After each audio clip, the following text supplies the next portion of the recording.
Hello folks, how are you doing? Hope everything's going well where you are. It is a Sunday stream without a rebuild today. What are we to do? What are we to do? Well, you can tell by the actual, thing there that we are playing Warhammer 3 Total War in a bit. At about 5 o'clock, I think, we'll get started. Yeah, about 5 o'clock. I'm doing well, do. How are you doing, man? Feeling much better after getting over that illness. Still a few rumbles here and there. But, food poisoning's no joke. No joke at all. I don't recommend it. Do not recommend it. I've been working pretty hard on a new project for the new year.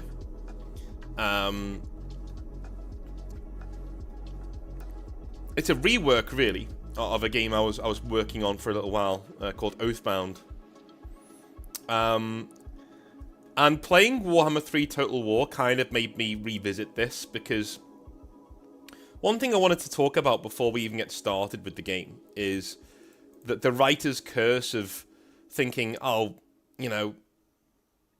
everything's been done before. Like you're writing something and you're thinking to yourself, dude, why am I even bothering? This has been done better than what I can do it, I think the skill in being a writer, especially in fantasy, is realizing that nothing you make will be new. There will always be somebody who's done it better, or like you've done it before.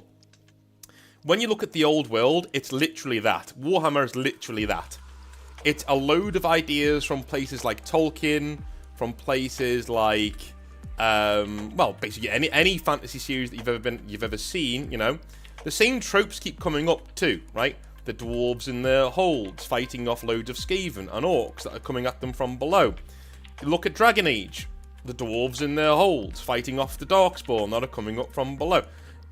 These things come up in multiple. Again, Tolkien's there too. He did it the best, of course. It's Tolkien. But these tropes are always there. The skill of being a fantasy writer, I'm starting to realize, is taking those tropes that already exist because they work so well and making them work for you. That's the point, right? Now, I am making another setting this year. That is very weird and on its own, and a fantasy thing, and that should be cool later on. But Oathbound is very much grim fantasy. It's very much, if you like the old world, this is for you, right?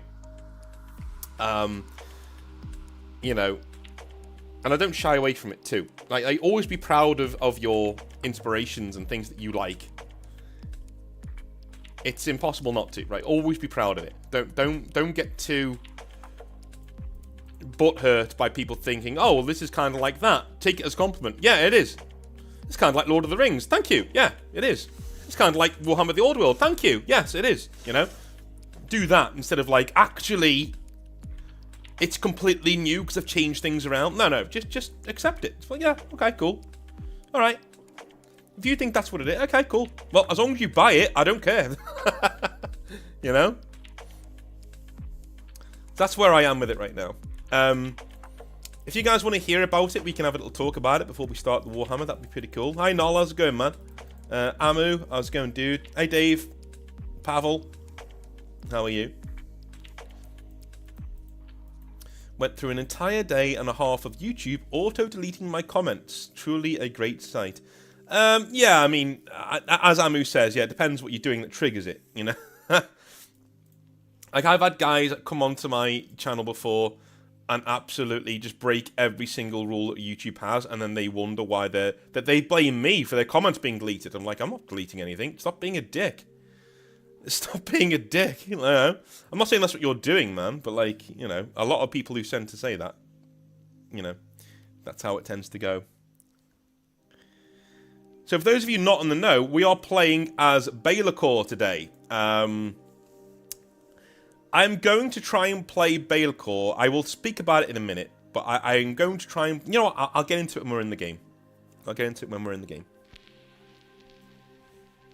So,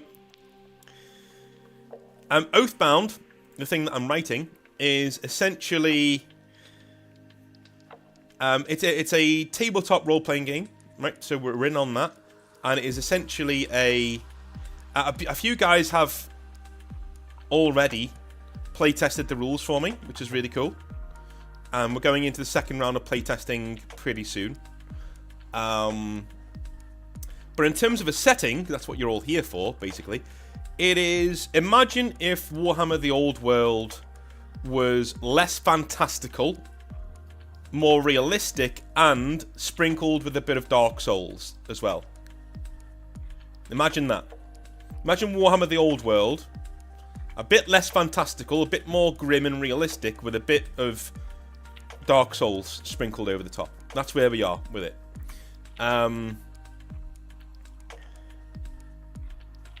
It is very grim. It's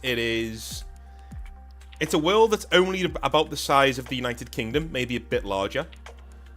And every kingdom's essentially behind massive walled cities. You know, they've got these massive walled cities that they basically live in. Because outside is the Outlands, and in the Outlands are demons and monsters and God knows what else ready to tear you limb from limb, right? And you guys play as the people who are keeping the roads safe. You are making sure that trade gets to where it needs to go, because without trade, each of these bastion cities, these massive cities, will die of starvation. You know, so you are adventurers who are out there essentially clearing the way. You know, you are mercenaries who are clearing the way for everybody else. That is the game. You're fighting monsters and getting involved in politics and whatever, you know.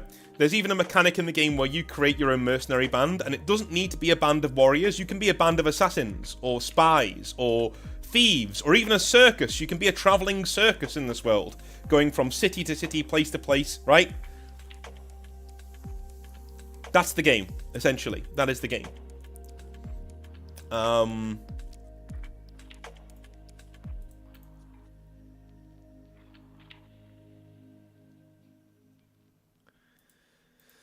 So that is the game. We are, again, we're into the final... What I tend to do with writing stuff is, instead of just tweaking what I've already done, because I get lost in it, whenever I've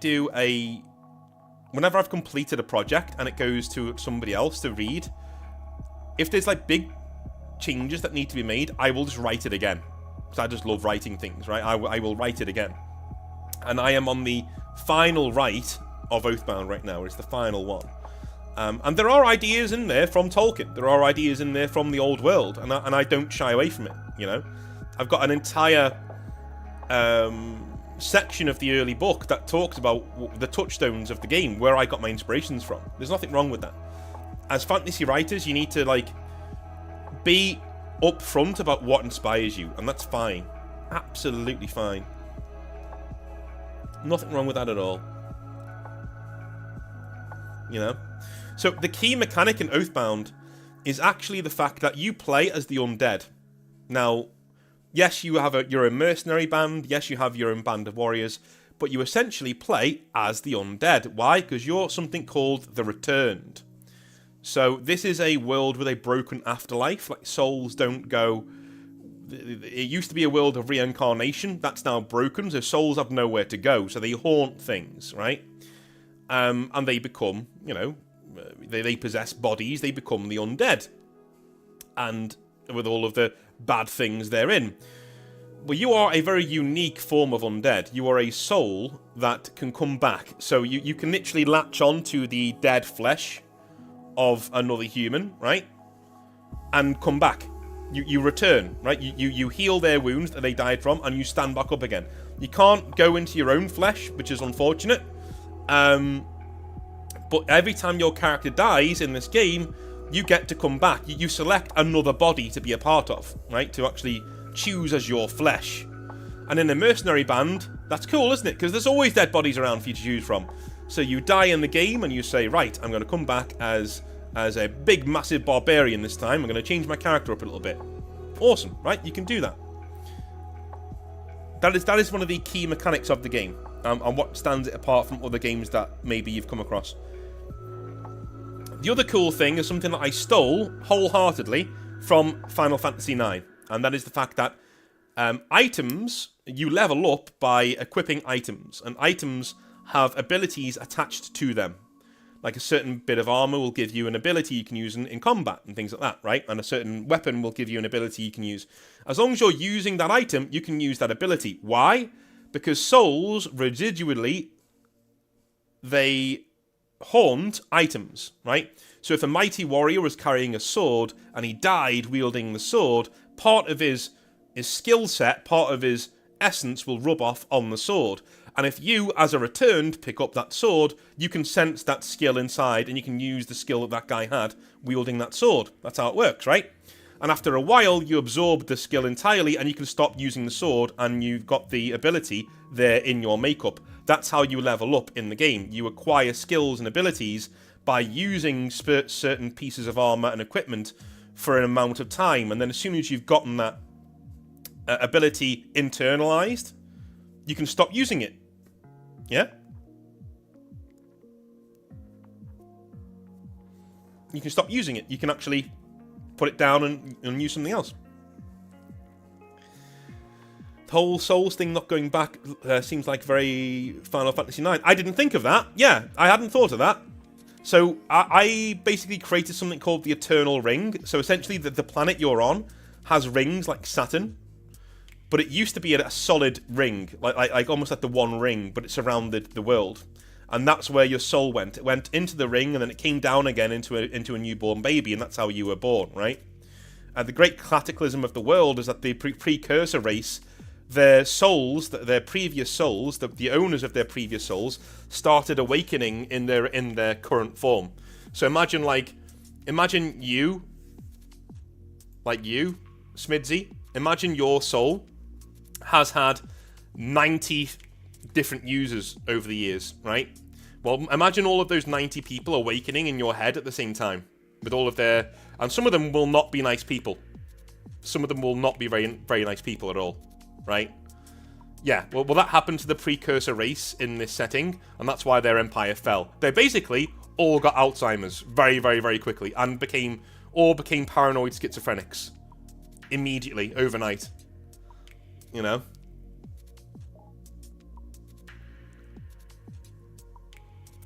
That's where that goes.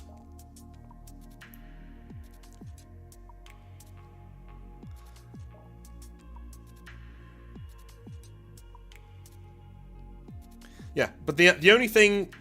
This is the thing, though. Again, this is the thing. What Sminty said there. Yeah, that's just Soul Crystal, World Crystal from Final Fantasy IX. Dude, I played that game when I was like... I think it must be about 10, 15 years ago now. Completed it, right? The crystals come into it, if I remember, really towards the end. Like, you know, but I don't remember that being the main point of the whole thing. But there's nothing new under the sun. Somebody else would have done something that you're doing now. Right? I mean, are you not allowed to do Dwarven Holds in your fantasy setting anymore because Tolkien did it, and Dragon Age did it, and Warhammer did it? Are you not allowed to do that now? No, of course you are, right? You put your own spin on it. And as Smitty is pointing out there, that's kind of what I'm doing. Like, I wasn't even aware that's what I was doing. You know, I took an idea from Final Fantasy IX and went, oh, well, I'll use this. Unconsciously, you know, I'll use this idea. It's always a really shot in the heart when you think an idea is yours and you think, oh, this is so unique. And then somebody else points out, oh, yeah, that's like that thing and that thing. And you're like, oh, for God's sake. You know, but you want to do something new. But don't listen to that voice in your head, right? There will always be something out there that you haven't done, that somebody else did before you. Just do your own spin on it. Do your own spin on it. Like, the way that... As long as you can say this is why mine's different, that's great. So mine is different because the Final Fantasy one is a crystal that's already there, right? And it's there and it's okay. Mine, that crystal is already shattered and the world has already gone to shit. Imagine the worst ending possible of Final Fantasy IX, where Kuja wins, right? That's what happened to my world. Yeah? That's why it's different. So as long as you can put your own spin on it, it's okay, right? You know, the dwarves in my setting basically created the human race because they intermingled and interbred with humans to the extent that they created a new race called the Valkyr. So most of the elves and dwarves of the setting were basically fucked out of existence because they intermingled with humans so much that they created two offshoot races, and their own race, their pureblood races, kind of disappeared over the millennia, right? That's new. That's something new. No one's really done that before, right? You know, the elves and dwarves are still around in most settings, and they are in this one too, but in very, very low numbers. You know.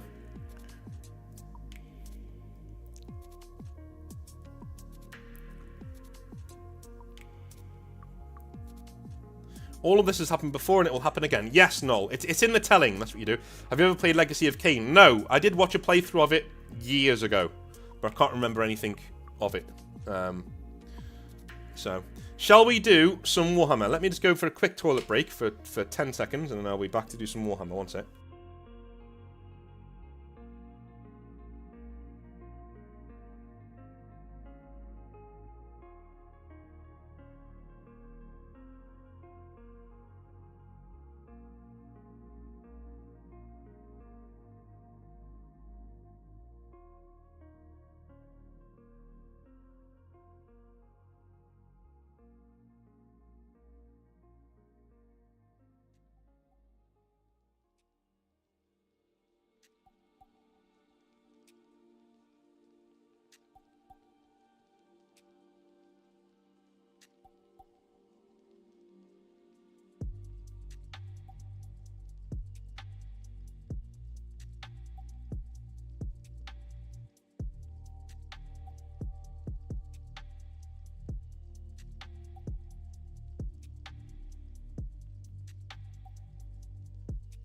Alrighty, I'm back. Let's do this. I bet he's not back in 10 seconds, cheeky bastard. Right, let's do it. Let's have some fun.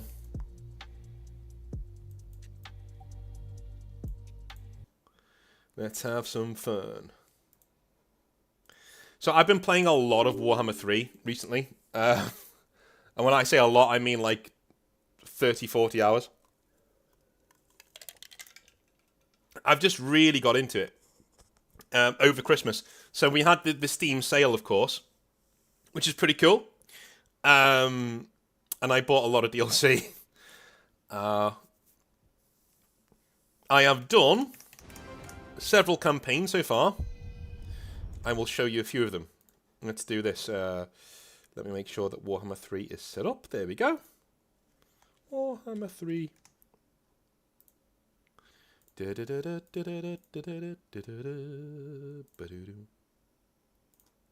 we go. Right, let's do that up there, that down there, and away we go. Right. So, yeah, I've done a lot of Warhammer 3 recently. Let's continue this campaign, which was my dwarf campaign with Belakor Ironhammer. I'm not going to play this campaign. I'm playing as Belakor, but I will show you where I've gotten up to in certain campaigns, just so you know that, you know, I'm not a novice at the game, but I'm not really good at it either. You know, I have noticed a few things that I didn't like. Before I gush about the game, there are a few things that I don't like, okay? The battle system in the game, there is something to be said for Shogun 2's rock, paper, scissors system. Because it's very easy to do, but really difficult to master, right? Warhammer 3, there is so much going on that it's kind of impossible to stay on top of what's going on, right? There will always be something to... There's always a gotcha, is what I'm saying. There's always a gotcha in the game. But as you can see on this map, as the dwarves, we have taken all of the mountains on the map. Every mountain is ours. We confederated everybody else. So all the dwarves are under our protection, essentially, right now. The Empire loves us. Go away. The Empire loves us. We are... This is the part of the campaign that I identify as clean up, quote-unquote, right? We are cleaning up the map now. There's not really much that can stand against us. We are the first in all of the power. See the power ranking here? We're number 1. You know, we're much more powerful than everybody else. So at this point, we're basically, it's just a sandbox at this point. We're just cleaning up, and I will play this eventually off-screen, offline. So let me just load another one. I did another one with Haggrafe. Here we go.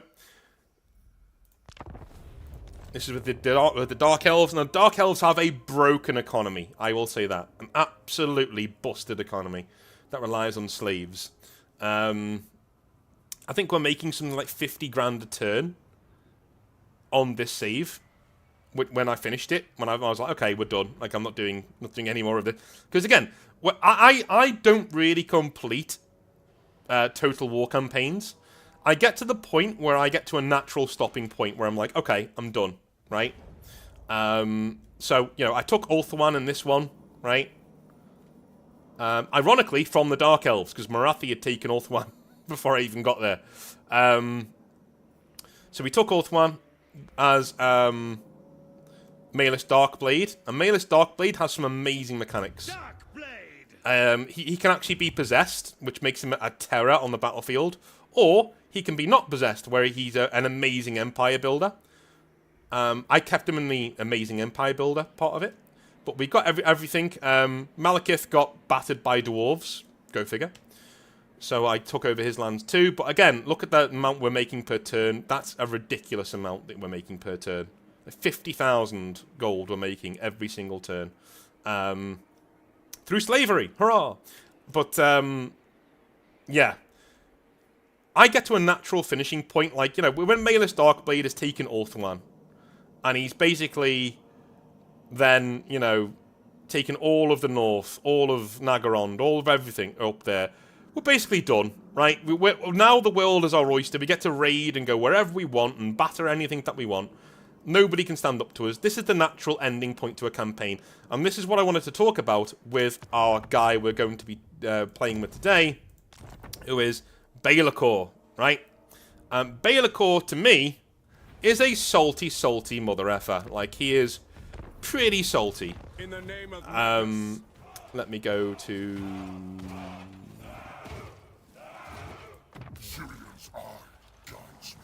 Right, this is our main target. Our main target today is going to be this guy right here. It's going to be Archaon. We are gunning for this asshole. We are absolutely right up in his shit. It's because Belakor, for those of you who don't know, the Dark Master, he was the first Chaos Demon. He was the first guy, at least in this setting, he was the first Chaos Demon, and he is cursed because, you know, he turned against the gods, and now he is cursed. He has to crown every single ever chosen of Chaos, including Archaon, right? So he has crowned him by now, and he is now off doing his own thing in the world, is Belakor. But Belakor isn't happy with the Chaos gods. He's going to slap them down. He's going to slap Archaon down. He's going to slap the Norscans down, and anybody else who wants to get in his fucking way. Because Belakor is awesome. Belakor is the greatest single model Games Workshop have ever made. I swear. shall enact my vengeance. Hell yeah. The greatest model. Look, just go and Google him. Go and Google him. Amazing. Amazing. Alrighty.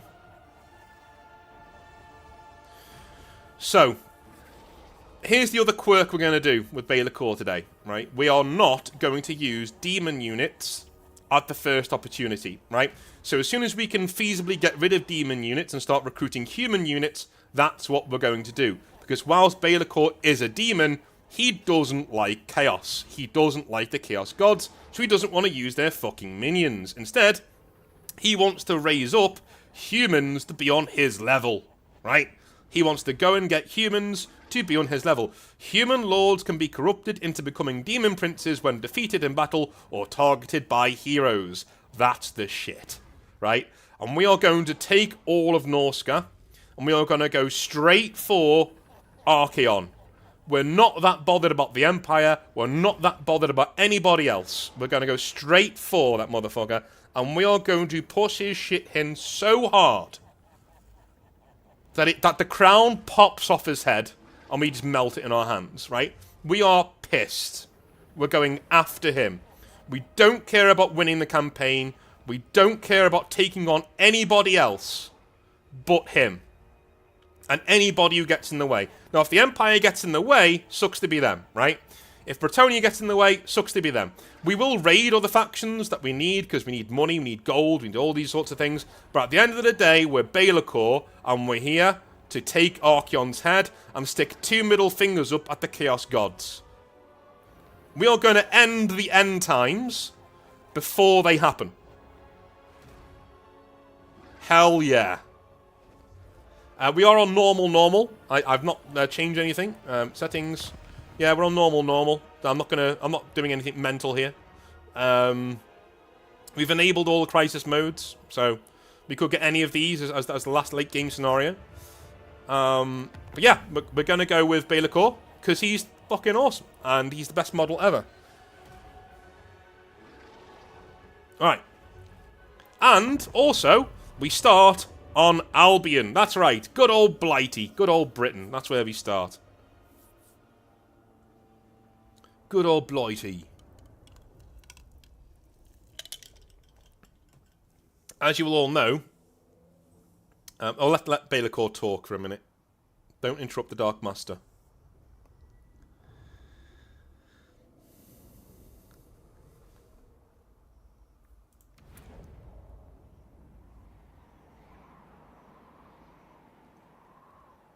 There is no escape from the Dark Master.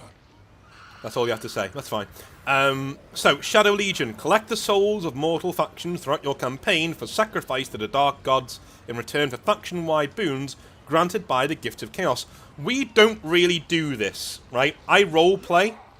When I play Total War, Warhammer, I roleplay, right? So we don't really do this. In all honesty. We don't want the Gifts of Chaos. They can suck my dick, right? We don't want to go anywhere near them. We will wreck dark fortresses. Absolutely.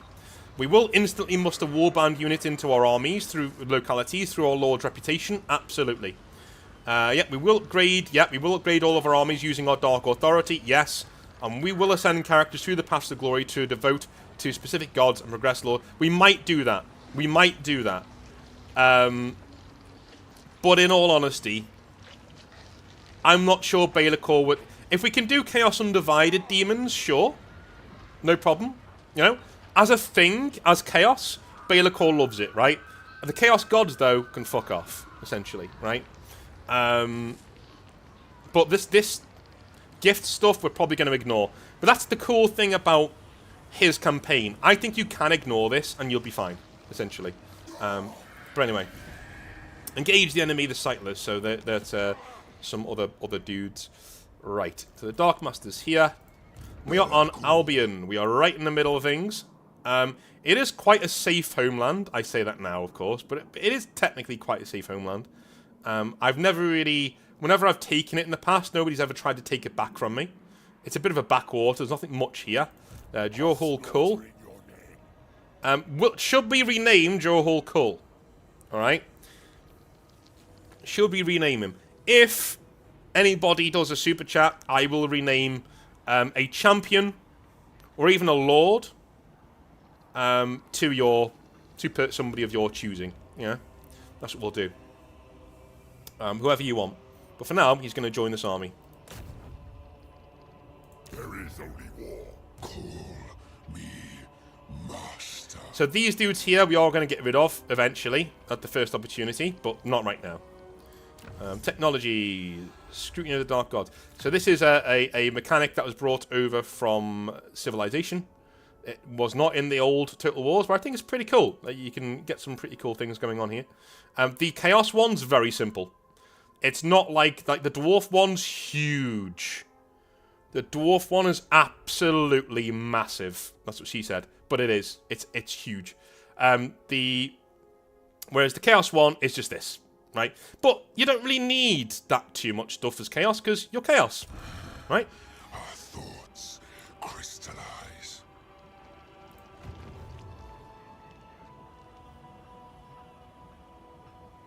Don't really care about that. You are no mocker. Right, Ed, thank you very much for that. We're going to rename this guy. Edgar Cull. There you go. Edgar Cull. Call me Dark Master. There we go. The first damned. Right, we will fight this because... In fact, no, we don't really need to. Look at that. Ragnar, Death Dealer. He's got nothing. You know, we'll fight it.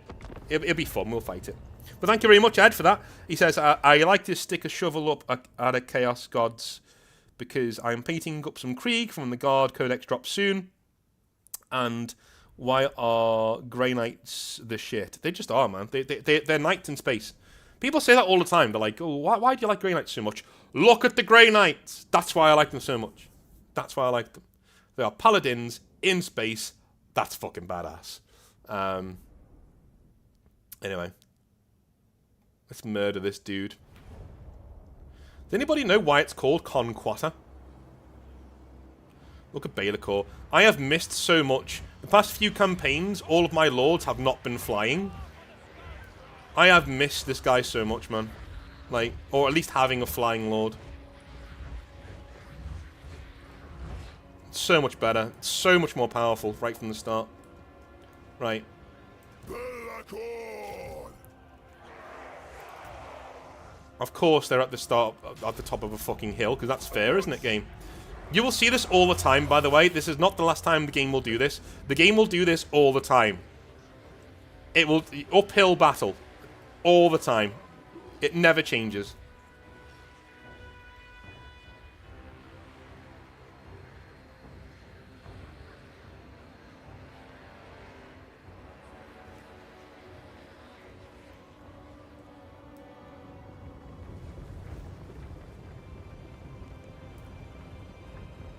It never changes.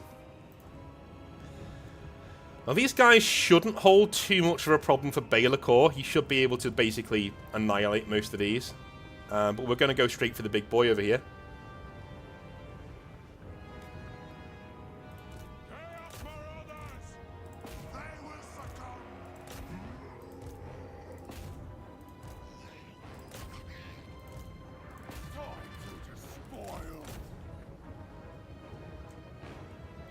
Shadow Lord.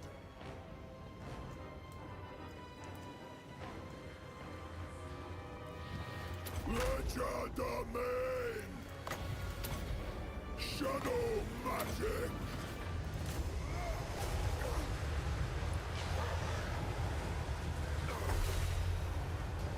Holy.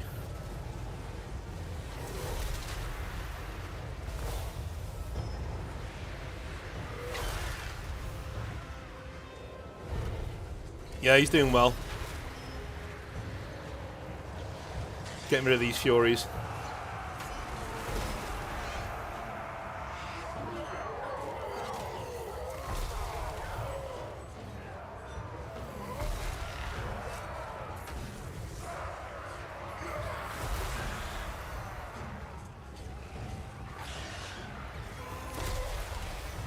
Got him.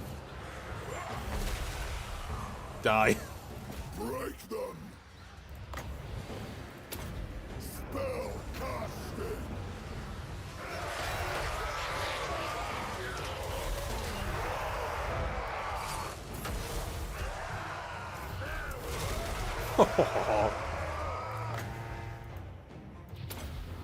Feel the power. Magic King. Yeah, that's it. Yeah. All of his forces have disappeared, gone back to the realm of chaos. He's still sticking around, this boy, though. Not bad. Devoted hero. First damned. Yes.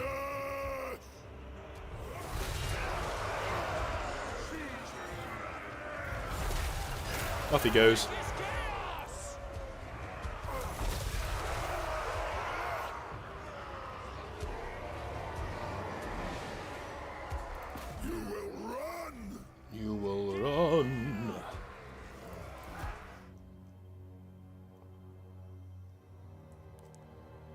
beat him up. Let's beat him up till he dies.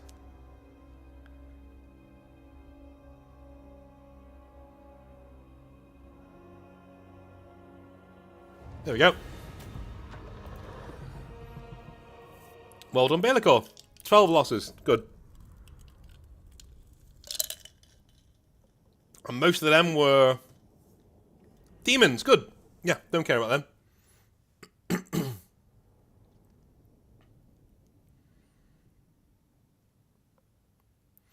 Now, the battles do get a lot more... I've had battles... I put it this way. When I was discussing how odd Warhammer Total War is, I've had battles where I've had a dwarf battle line, right? I'm a dwarf battle line going up against the enemy. I've got the superiority of range. I've got Iron Drakes behind my 2 solid banks of dwarves, and my dwarves break and run away almost on contact. Whereas everybody else tells me, oh, the dwarves got really high leadership. No, they fucking don't. When the game decides they don't, they don't. There are certain things that go on in Warhammer Total War that are really fucking odd.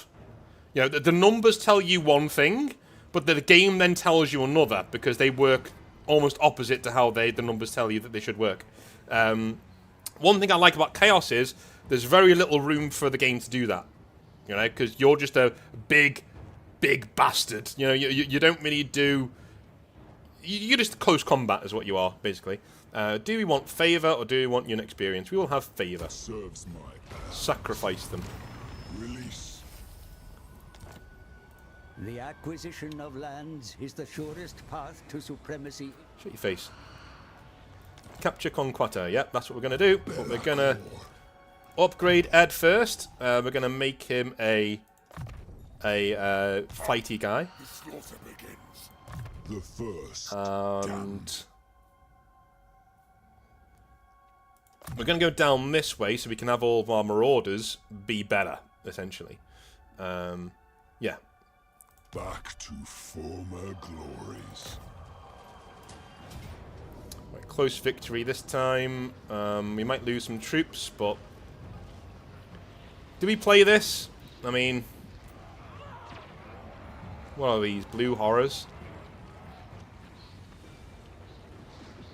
Chaos Furies. We shouldn't be... No, do you know what? We'll also resolve this. I'm not too bothered about... You know... Occupy and vassalize. You will serve me.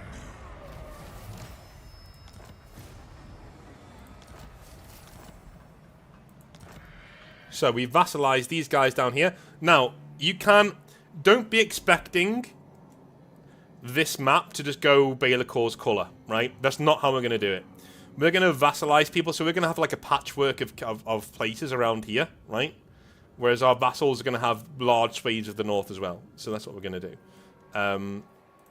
Yeah, we're not just going to go paint the map, essentially. Chaos. Lord of Shadows. I gain. Destroy. And go there. Now, we want, yep, to get some marauders on the go, and we want to also get some favour or growth. We'll do some favour, yeah. So Chaos, in terms of how they act on the tabletop on the game, your empire building's really simple, right? You're basically building buildings that give you control and favour. That's it. You don't need food, you don't need trade, you don't need anything like that. You need control and favour. You need everybody worshipping Chaos. You need everybody being a good boy and basically, you know, helping you out. Chaos corruption doesn't matter to you. It doesn't affect you, really. It's just, that's how they are. And it's really, really cool. Gifts of Chaos. We don't want any Gifts of Chaos. We're not bothered. In fact, there are some that are pretty cool. Choose something for this slot. Let's have a look. Tides of Magic. Not doing any of that for now. There are some of these that we are going to choose later on, because we're just taking from the gods, basically, and not giving them anything back, which is nice. Victory is all that matters. Anthony says, I'm 37 turns into Grimgore Iron Fist. First time I've ever played Total War. Good man. I imagine Grimgore is very addicting because he's very smashy. Yeah, Hobby Nightmare's email, awesome. If you want to send them in there, that's fine. Yeah, Amu, yeah, that is true. That is true. Unfortunately, the uphill battles don't stop there, though. That we will be fighting a battle eventually where it's quite close, and we still are fighting an uphill battle, and that'll be annoying. Gift to vassal? No. No, I think I'll occupy this myself. Subjugate.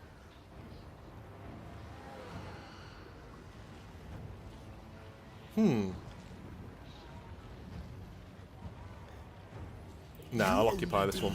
Your destruction.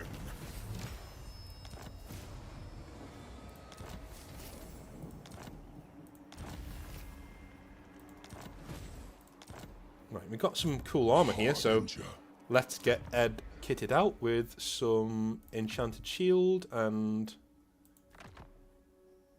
Can you use this? Yeah. There we go. And he's got a Chaos Steed, that's cool.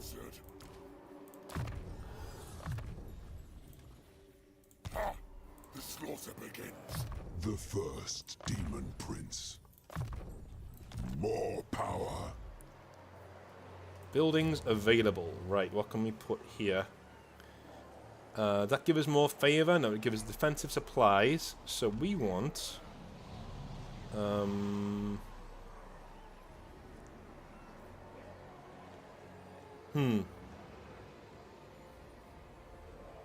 Yeah, let's do that.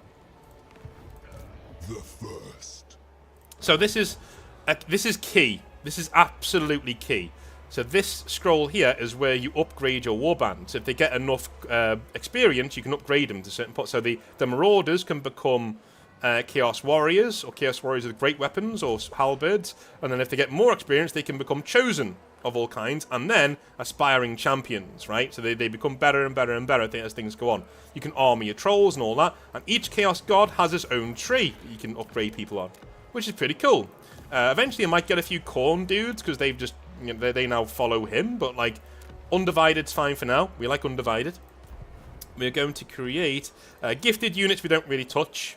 I think we did once, I did a hell cannon in another campaign with somebody else. It's pretty cool. So I might take one of them eventually. But yeah, eventually we're going to get rid of all of these demons. So I think we're going to go with... Yeah. Warband recruitment.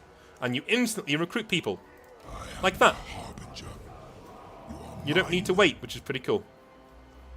And I think gifted units, recruitment regiments of renown. Okay, we can't do them yet.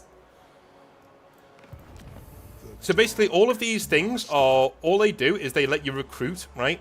But instead of having to wait every turn for them to be built, you just instantly recruit them because your lord goes, come to me, and, you know, be fucking awesome. And that's what happens. We will do foster cult. I don't really see any other points doing anything but foster cults, you know.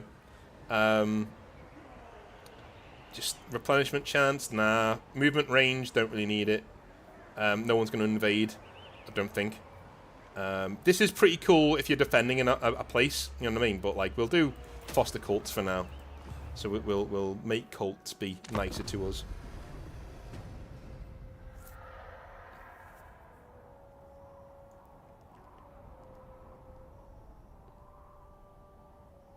We are going to go and take on the Norskans in a minute, and I think the World Walkers are the ones who are nearby, and those are the big dudes. So these are the all goes to plan. we can't actually recruit anything right now. So I'm thinking, actually, we can go into Norska right now and recruit people. That is something we can do. So I think we're going to go do that. I am Shadow.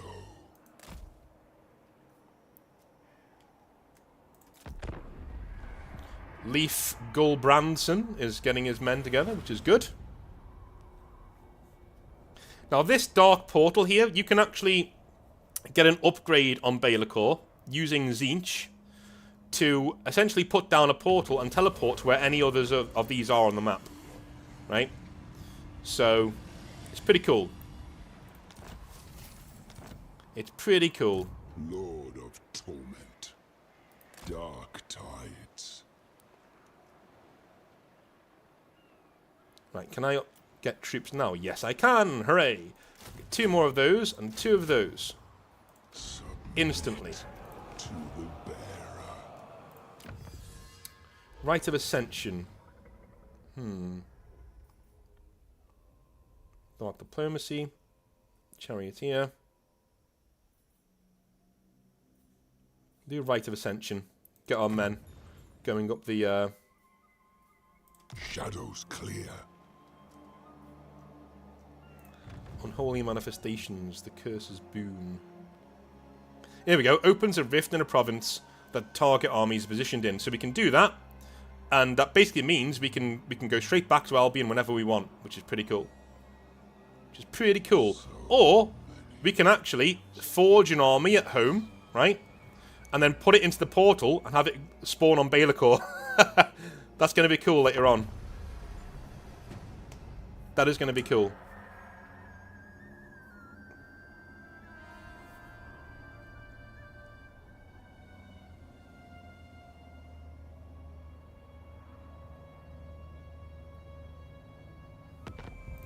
Lord of Shadows. When I am ready. Ooh, trolls. You are mine. The first damned.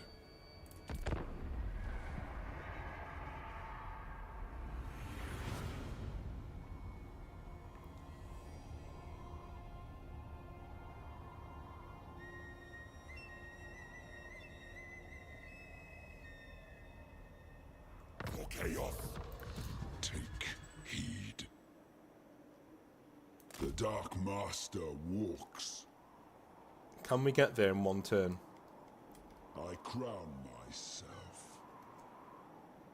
I think we can.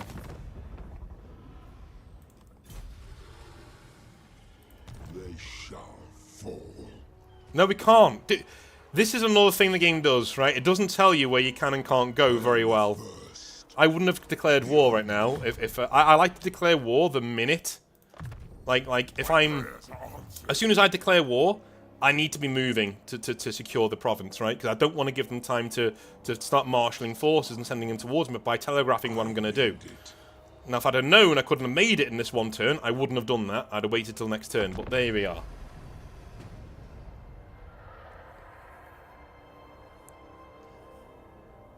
What's your favourite Warhammer video game? It depends. Is it 40k or Old World? Old World, probably Dark Omen.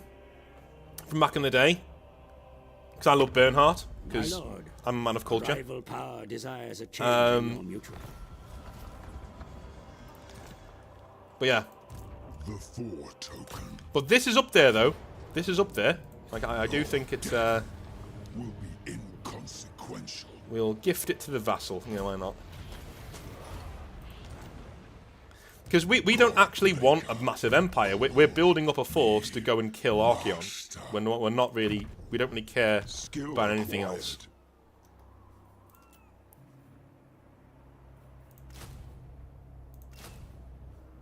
Join me.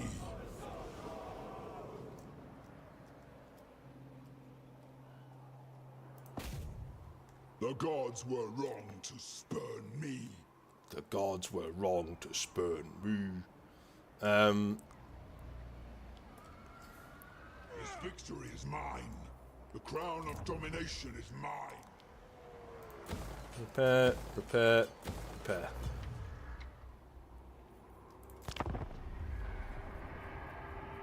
The Yeah. Dark Master. That Bernhardt's amazing in that game, man. I love it.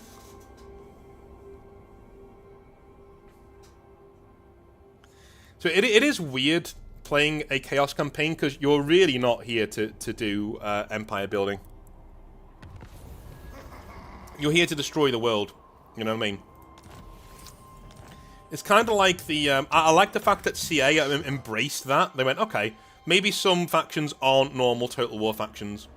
Right? Maybe some factions are basically, you know, just here to absolutely run roughshod over everybody else. That's cool, you know. You know. It is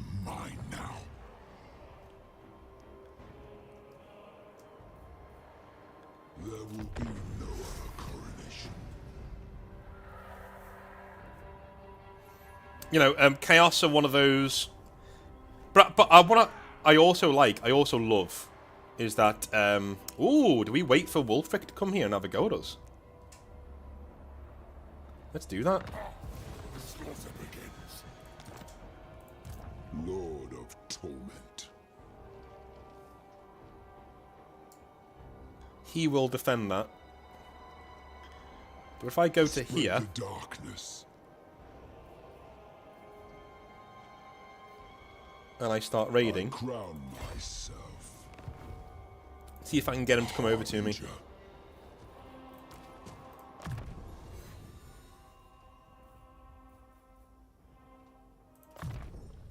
chaos. Come on, Wulfrik. Come on, have a go.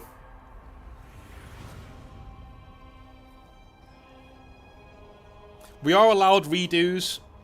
This isn't a huge, you know, thing. We are allowed to do redos. He has Marauder Spearman. Now, I didn't think he could get there with all his reinforcements. I'm going to redo that. I didn't think he could get... Okay. Here's something we're going to look at now, right? Reload that. It's really, really, really, really, really, really, really bad at letting you know who can reinforce who and when, right? I stayed that far away from the settlement because I didn't want all those men to rush out and help Wulfrik, right? But then the game just does it anyway. So now I've got to stand a bit further back, and now they won't get there. He will still do the same thing. I'm pretty certain he will still do the same thing. Belakor. Wulfrik will still come at me because why wouldn't you? But we won't be facing the entire, you know, entire glob of forces that are in the monolith either. So, yeah, what we'll do is we will come back a little bit. Shadows move. So now he literally can't get that. And we will start raiding. I crown myself. Raid for me. Raid his territory. The Dark Master. My prayers are answered. Come at me, Wulfrik. I bet he's a coward and doesn't know. It'd be a fair fight. Yeah, I told you. He's not interested. Again, the AI sometimes... It was doing this with fucking Archeon the other day. Like, it literally went, nah. All goes to plan. Ah ha ha ha! Now what?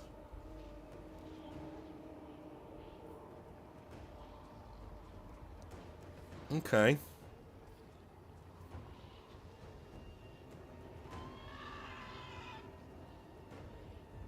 Okay, we'll fight it. We'll fight it.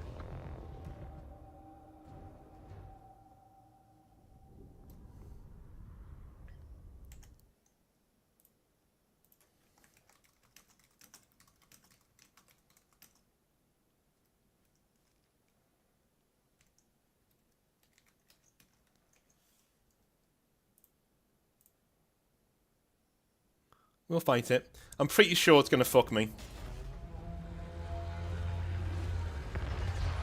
Shadows come for you. And I... Right. Okay, what do we have here? Cool, okay. Smash. Fucking... Smash. Smash. Smash. Smash. Smash, and we will leave this lot to it for now. am their lord. Rend.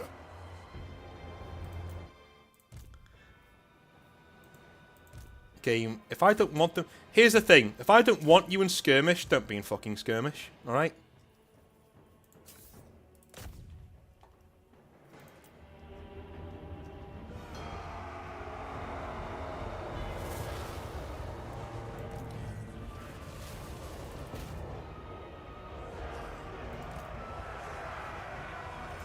Where is he?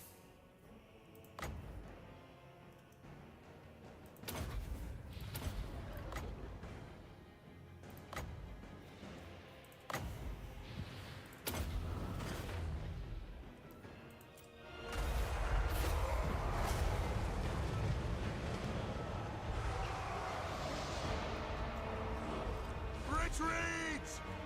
That's fine. Chaos Marauders! Now is our time!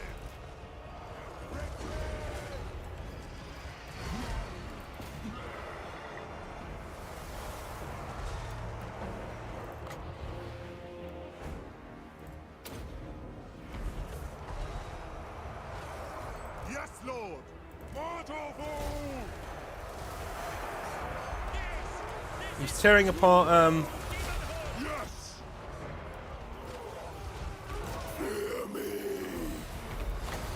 tearing apart Wulfrik, which is good. Spell casting! There he goes. Running away like a coward in his ambush, by the way. He ambushed me. I'm still running away like a little bitch. But alright. Harbinger! You will run!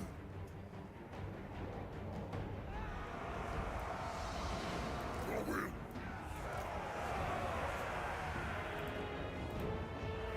Worship in the bloody altar!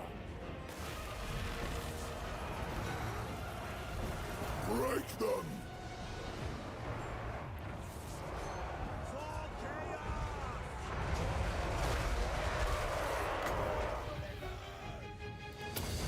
Legend of Main!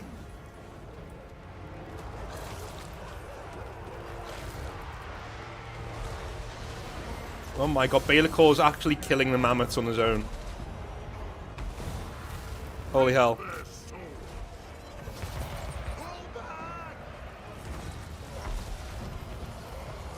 Rend!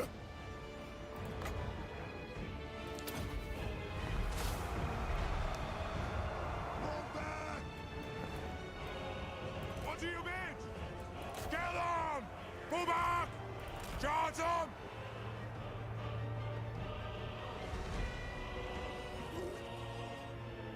Kill us other than Lord of Torment! Shadow Magic!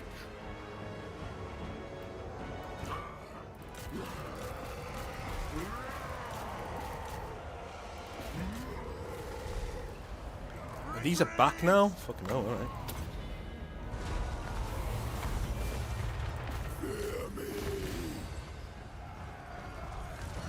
Where's this magic all of a sudden come from? And why is Wolf... Oh my god, really?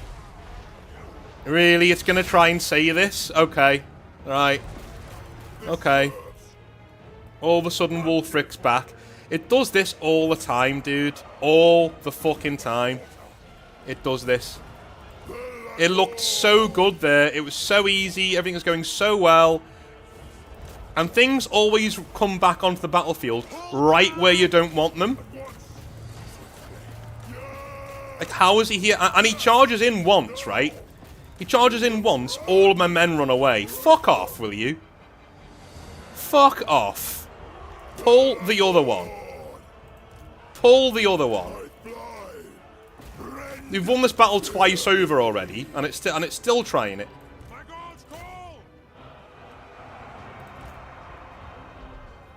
Right, pull the fucking other one.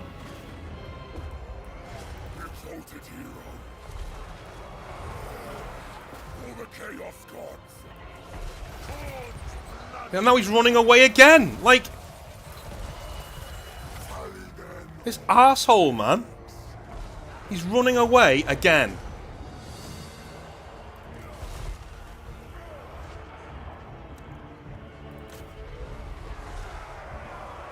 Fuck Wulfrik, man. Fucking Viking cosplayer.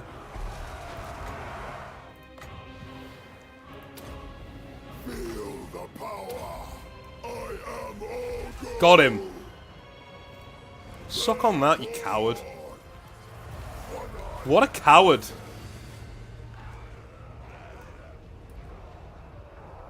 What a coward. Break them.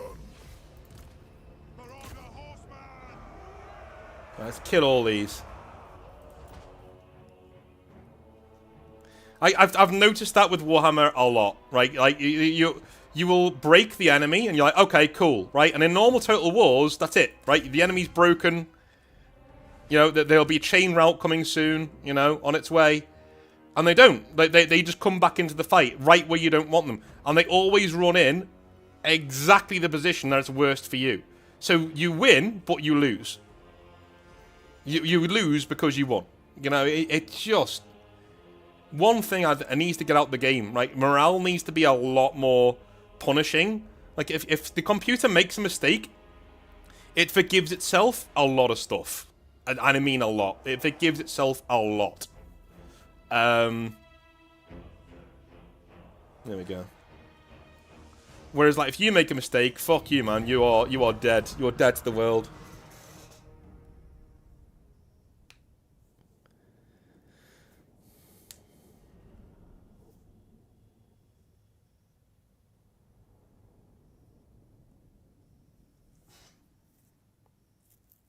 Wulfrik, who cares? Who cares? Another dead ginger. Fuck him. We don't actually want that favor, we want to replenish.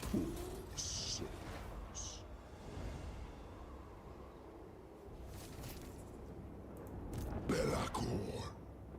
Time to attack. Oh, for fuck's sake, really? Hey, hang on. The first damned. We'll take a giant and we'll take one of them. Harbinger. You are mine. The 4 token.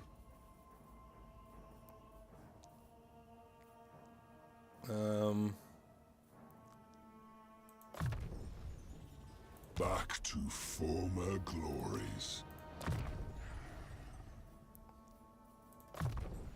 For chaos.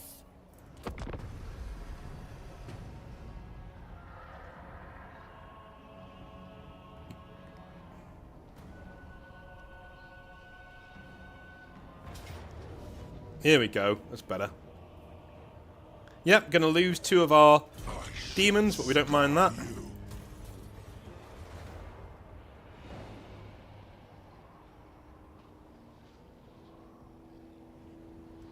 I was the absolute ruler of this world. Take heed. I hunger for souls. I'm occupying this one. So basically, any place that has a dark fortress on it, that's where we're going to take. Everywhere else we can kind of gift to our allies and stuff. We're not too bothered about that. We're not too bothered about that. Lord of Shadows. But anywhere where we can, you know. Submit to the bearer. Actually build a, My prayers are answered. The first demon prince. Do that as well. Skill acquired. Call me master. I gain. One of them. And one of them. Commandment available.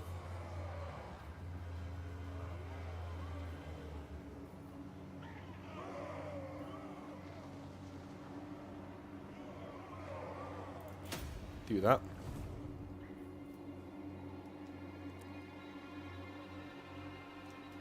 Okay.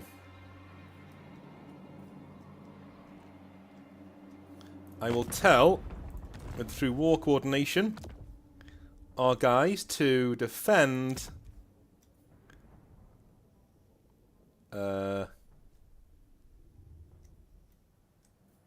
this. So that means And what I really like, one of the cool things about Warhammer, right, as a game, is that he will now move his army to there. They do what they're told, right? It'd be so easy for the game to absolutely fuck you and have them just not move. You know what I mean? But it doesn't do that, and I really like that. It's really cool.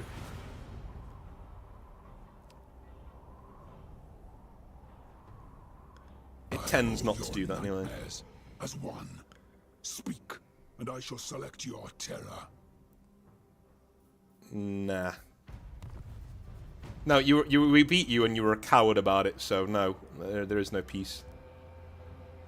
There is no peace.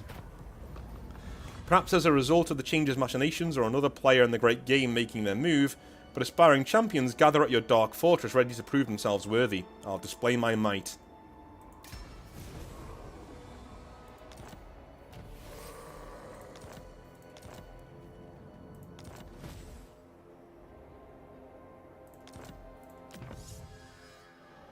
Okay.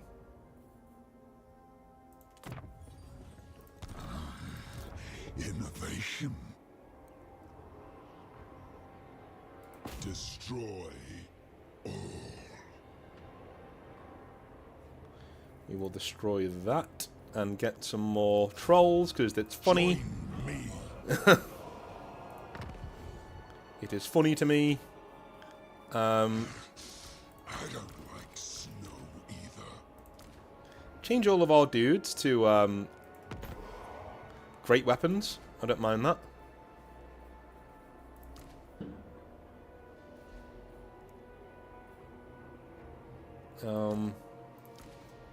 Have some armored trolls. Don't mind that either.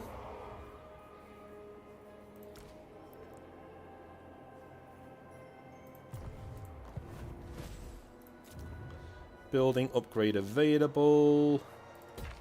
More stuff for me.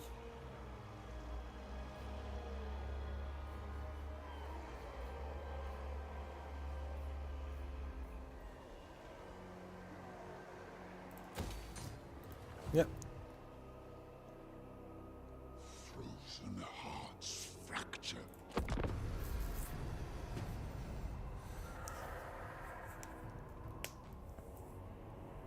So I think we need to take Grayling Moot, and I think we'll keep that because we don't actually own this faction yet. Whoever these are, the Sol, I think their name is. The Sol. Godmaker. Narflings, are they around? The Varg. Yeah, I think... Are the Narflings already dead? They shall fall. Your death will be inconsequential. The first. Yeah, the lads are levelling up well.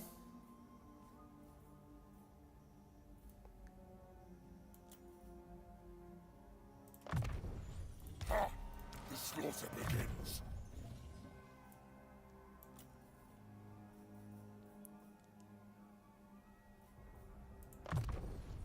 More power. More power.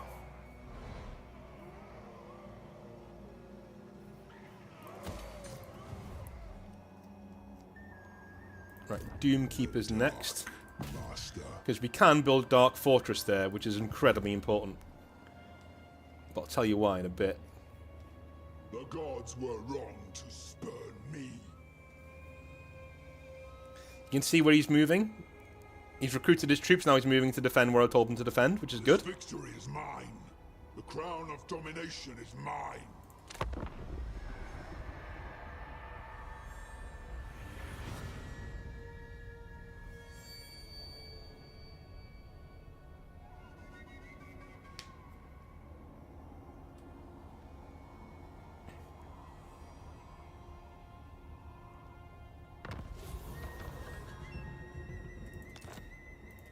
Harbinger.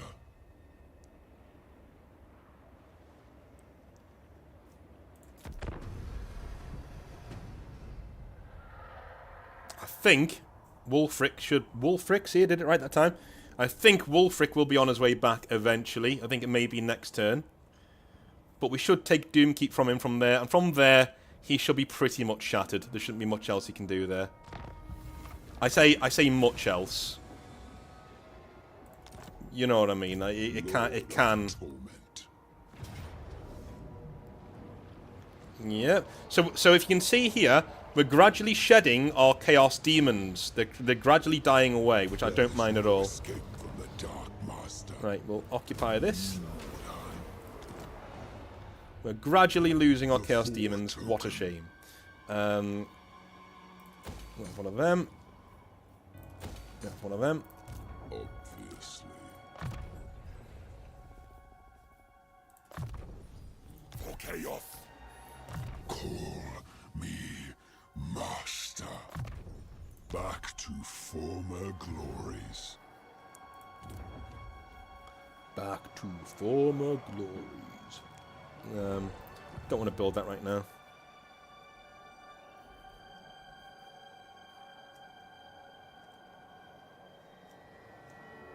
As you can see, he's now defending that. His armies around there defending. I think with Belakor, we might... Come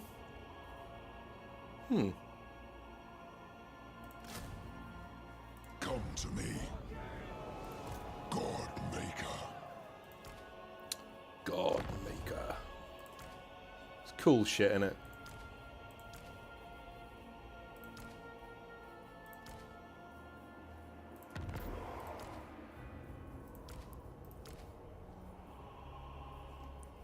Okay. Chaos Warriors are great weapons.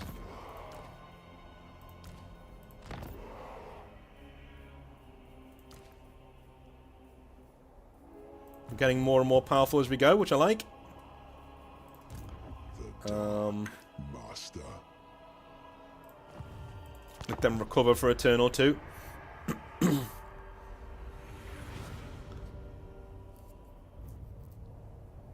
I think eventually you can get the World Walkers to submit to you, but it just takes too long, man. It takes way too long.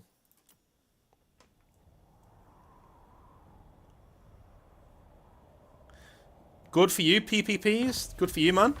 I got the Empire of Man releases early. Cool. Just finished 30 Spearmen. Good for you. Board Baobab. Hey, North. Glad you're getting into Total War Warhammer 3. What is your favourite faction right now? I would say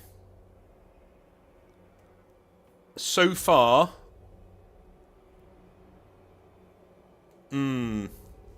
I've had fun with all of them, dude. I played Dark Elves, the new Ogre guy, the Mercenary Ogre guy, and the Dwarves, Belakor Ironhammer. I had most success with Belakor Ironhammer. Like, that was so quick. Like, 80 turns, we covered most of the map. But I really liked the campaign of the Dark Elves. Like, that Megalith Darkblade was the best one so far. But I've only done 3. Yeah. The problem with the Ogre one was he is a mercenary, so he only has really one army, right? So you're making loads of money, you get into loads of battles, but I was playing it multiplayer with a friend of mine, so he had a full empire every single turn to administer, and I had one dude. So I was sitting there for fucking hours waiting for him to finish what he was doing.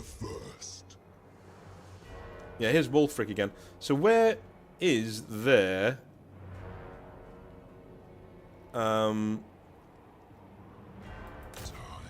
Yeah, we'll go and try and finish him off. That's a Sarl encampment, so this has got to be their capital, right? Such insolence.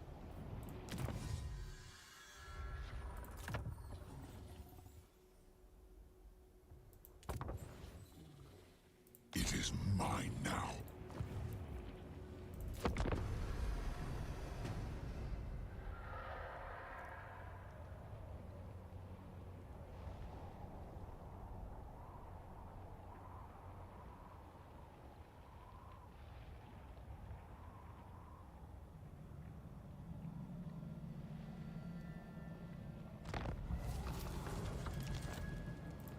Lord of Shadow.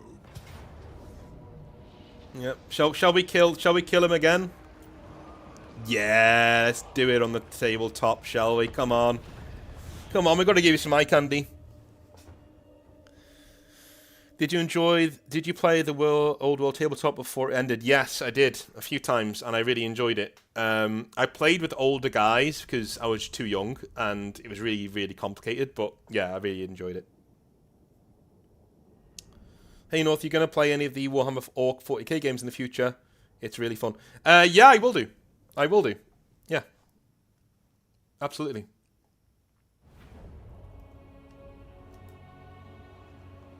Okay, we're just going to run forward, so I don't even know why it's giving me the option to do this. You know.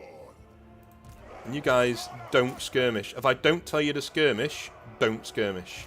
Belakor! This serves. Kill them all. You face the first. Morcar could not defeat me. What chance have you? I love that. Morcar could not defeat me. What chance have you? Scar them. Go straight for him. Bring their heads.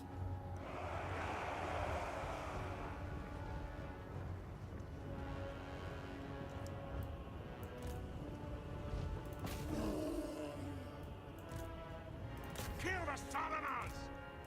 The gods demand it! Ha! Ha! Chaos comes! Kill them all! Obliterate them! Seas of blood!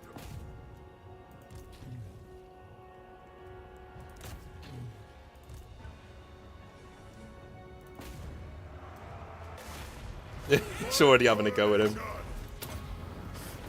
casting! Ledger domain!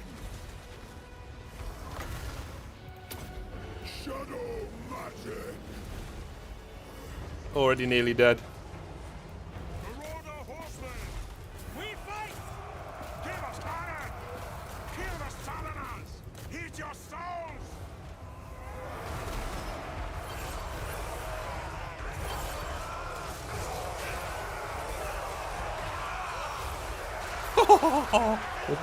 Bye. The dark gods command me!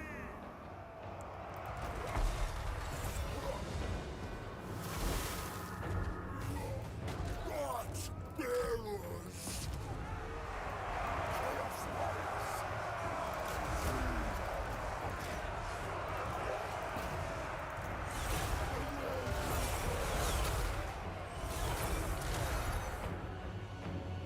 He's running away. Let him run away. Yes, Lord! Let him run away like a bitch. Keep your soul! We'll wait for him. Here he is. He's back again. Yes!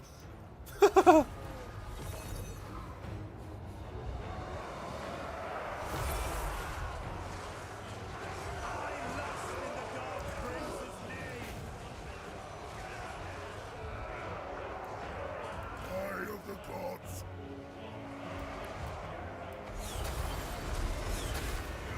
He's running away again.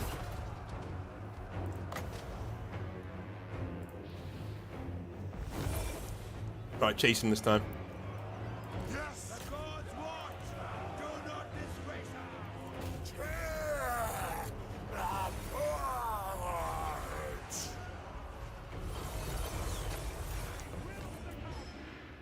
Okay, where are we with these guys? Where are they?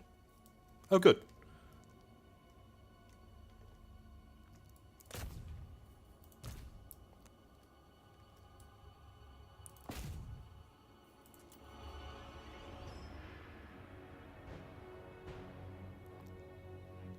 Do, do, do, do.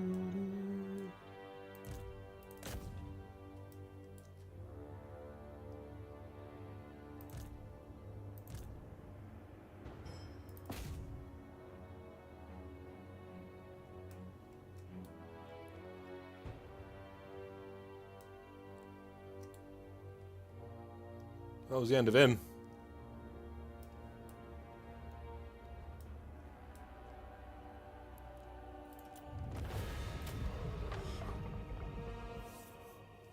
There's going to be more Warhammer games on the channel, North. Yes, there will be a full playthrough of this as the men of with Carl Franz. We'll be playing that on the Northern Exile gaming channel, and there will be probably more streams. We're going to play all the way through Belakor on our streams. So, give us the souls. Haven't even used them yet.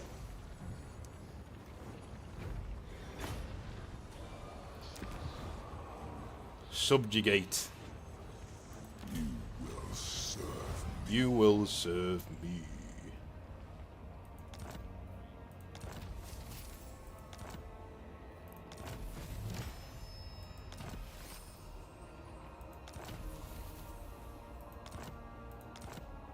Excellent. Belakor. So I'm thinking we rest him for a minute. Gods were wrong to spurn me. God Maker. Evasion. New abilities. We're gonna have him rest up just to heal up. The Dark Master Ascendant. And hopefully our allies now, our new peons, will actually do things themselves, which they do. I think they actually absolutely do. They choose to do their own stuff. No, not that one for now. Commandment available. We've already got corruption. I think. Do you know what? We'll just do foster cult. It's fine.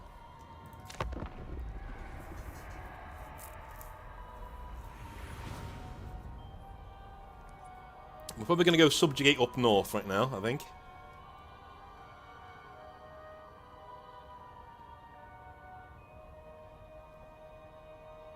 We've got Dominion over... these dudes, anyway. Over, what's his name? What's his name? Wulfrik. There is one that shows potential within your sphere of domination. Currently, he languishes in the World Walkers. Bring him before you before appraisal. Okay, demand more. Forbidden Rod. Alrighty. No, that's fine. Test Vassal. Yeah, that's fine. Allegiance to the World. Yeah, always take these. It's really good to be able to order your vassals around. So yeah, test him. It's fine.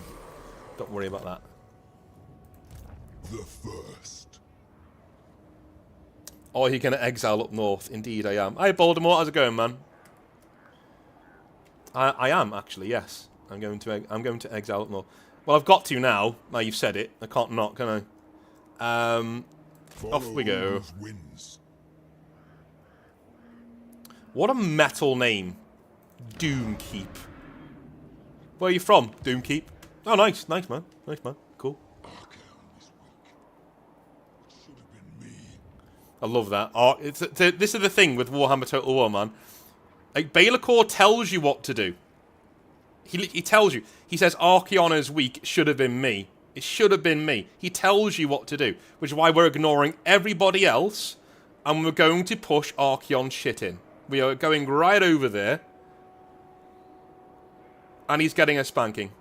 I'm sorry, I will stop with the innuendos eventually, but... Do you know what? I will build this so you stop bothering me about it, okay? Cool. We're not going to make anything in Albion because... Well...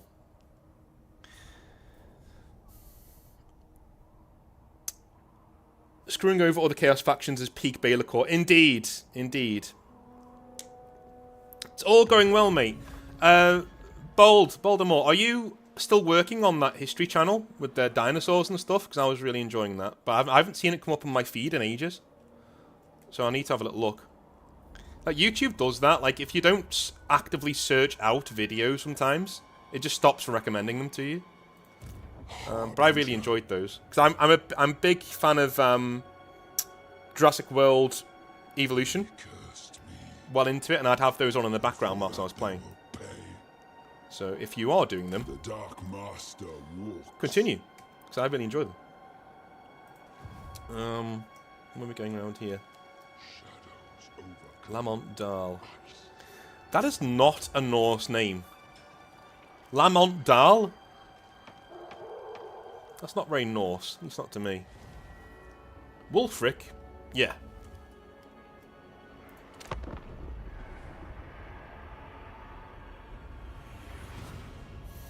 One thing I've noticed about Chaos playthroughs is people...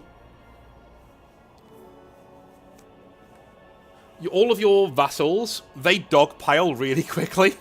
So if you go after somebody, they will immediately just start beating that person whilst they're down. So if you can do a big alpha strike with Chaos in this game, all of your peons will come straight in there and just start kicking them whilst they're down, so they can't even respond. Whereas normally the AI does respond quite brutally. Like, yeah, we got these two dudes on our side, and they're on their own, so... decisive victory. We'll just take that. It's fine. I will occupy it. The 4 token. Unmake them. And here is Admiral Leech. So Admiral Leech is legendary among Dark Elf players because he's the black arc you get with every Dark Elf faction. So if you start a Dark Elf playthrough, you always have Admiral Leech. He's always got your back. Yeah, and you should always be going with black arcs, dude, because they are amazing. Voldemort says, alas, no. We had to can it. Didn't get any traction. I'm talking about 50 hours of video. Can't maintain it. Sorry. Well, I can't argue with that. I can't argue with that. My God. Godmaker. 50 hours of video, man. I've had similar, I've been quoted as, so I've had a few editors be like, oh, can I work for you? And I'm like, well, sure. I mean, how much are you going to charge? And they're like, oh, nothing much, about £100 a video. And I'm like, dude, my videos only make, what, 120?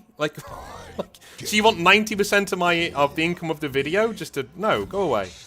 But I've also had very nice offers as well of free labour that I haven't taken because I want people to get paid, and if I can't afford to pay them, I'd rather they go get paid somewhere else. But yeah, I know Shadows clear. You really do have to administer your time when you're on YouTube. It's got to be... You've got to get the most bang for your buck. The Dark Master. And if you are concentrating on 40k stuff, well, I always want more of that. So back in the day, when I was in America, funny story, I just split up with my missus at the time, but I was still living in the house with the parents. I know, hell on earth. So I used to sit in the basement and paint Warhammer to get away from it, just to stay out of the way, you know what I mean? I didn't break up with her, by the way, so I was literally everyone was tiptoeing around me. It was horrible. Anyway, I was in the basement painting away, and Voldemort was the video, the channel that I used to watch a lot. And because I think it was one of the first channels that really took storytelling into lore. So you could just switch your... Instead of sitting there and thinking, yes, okay, that bit of lore follows that bit of lore, follows that bit of lore. It was like you were listening to an audio book of what was going on, rather than actually... And it really got me through some hard times, so thank you for that. Oh, more control, always good. Yeah, I think you and Amber King are probably the ones I go to most in terms of lore these days, to be honest with you. But I do love... I've started getting into lore crimes a lot. Because lore crimes is fucking spectacular. And I cannot believe that grouping of really talented blokes have less, subs than me. Go and sub to them, guys. They're amazing. They're absolutely amazing, and I think they're great. But their fantasy series, where they talk about the old world, brilliant. It's really, really good. Really good. Raise or sack the following settlement. No, it's a dark fortress. I'm not going to sack it. So.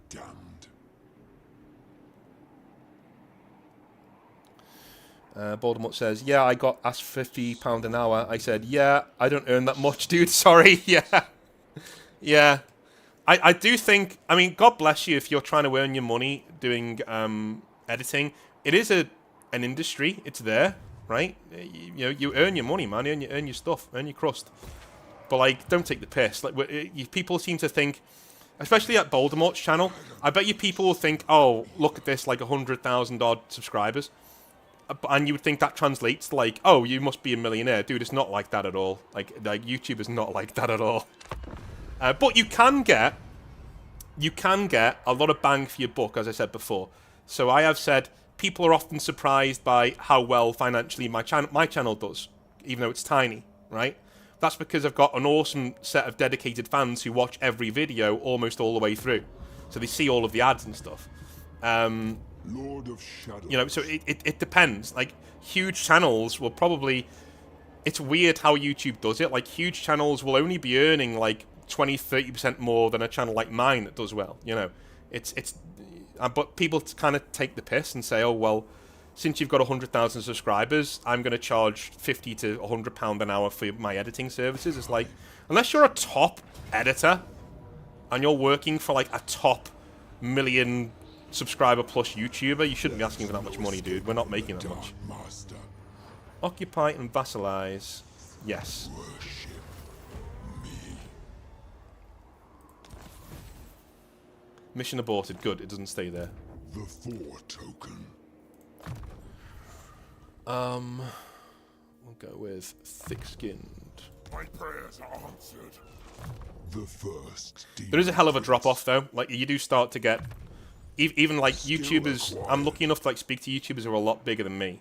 And each of them say, look, expect a drop-off. Like, you're not going to get to 100,000 subscribers and be rolling in cash. That's not how it works. That's just not how it works. If anything, you'll be spending more time on your channel for the same money. But hey, it's a good job, and that's why we do it, because it's awesome, and we get to speak to a lot of really cool people.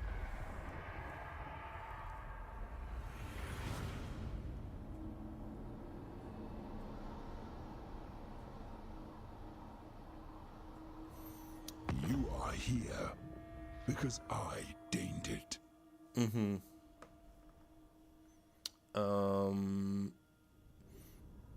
That's cool, Anthony.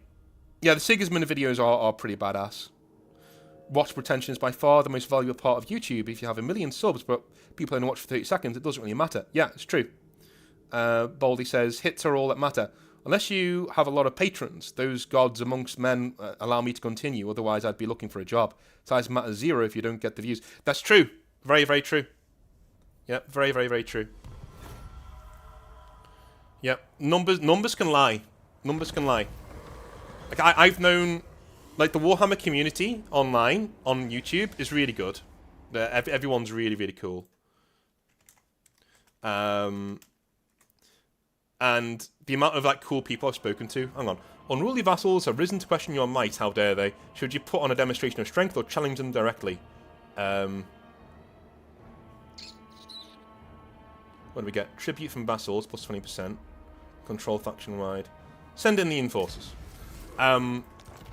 Yeah, I've been very, very lucky to speak to a lot of YouTubers who are a lot bigger than me. Like, you know, and they each say, look, it's not some, like, mythical thing. Nothing changes when you get to, like, 100,000 subs or 1 million subs. Nothing changes. Like, your life remains the same. You're still you. You're still a moron. You know. I've got people on my Discord, on both Discords, who make a lot more money than me. I mean, you know, we've got lawyers, we've got doctors, we've got all sorts. And you only realise how little you matter as a YouTuber. Sorry for being so nihilistic, but how little you matter as a YouTuber when you actually come across people who are actually making a difference in the world. But, as I just said to Voldemort there, and as somebody else said in the chat, you do get people through some really tough times. And I think that's the service that we provide, and that's what I've lent into on my channel. Is that I'm like, okay, well, mental health's big, and that's why a lot of people do Warhammer. So let's lean into that. Let's do Hobby Nightmares and shit. Like the Hobby Nightmare about Ron shoving the Space Marine up his arse. I was in the shower just yesterday, and I just started chuckling. it just makes me giggle. Like, yeah. It's awesome. It's not awesome. It was a horrible thing that happened to that guy, but it just made me giggle, and I just keep... I love Hobby Nightmares like that. You know, if you've got stories like that, please send them in, because they just make my day. Like, if I can walk out this office still giggling after what I read, I know that's a good episode. Man, those are the best days. Those are really cool. Those are awesome.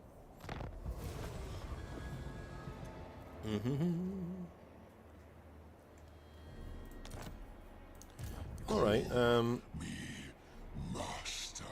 I'm guessing we clear up the rest of Norska for now. Throg might be an issue. He might be an issue. He's over here somewhere. I think if we go for the... Isn't this province capital?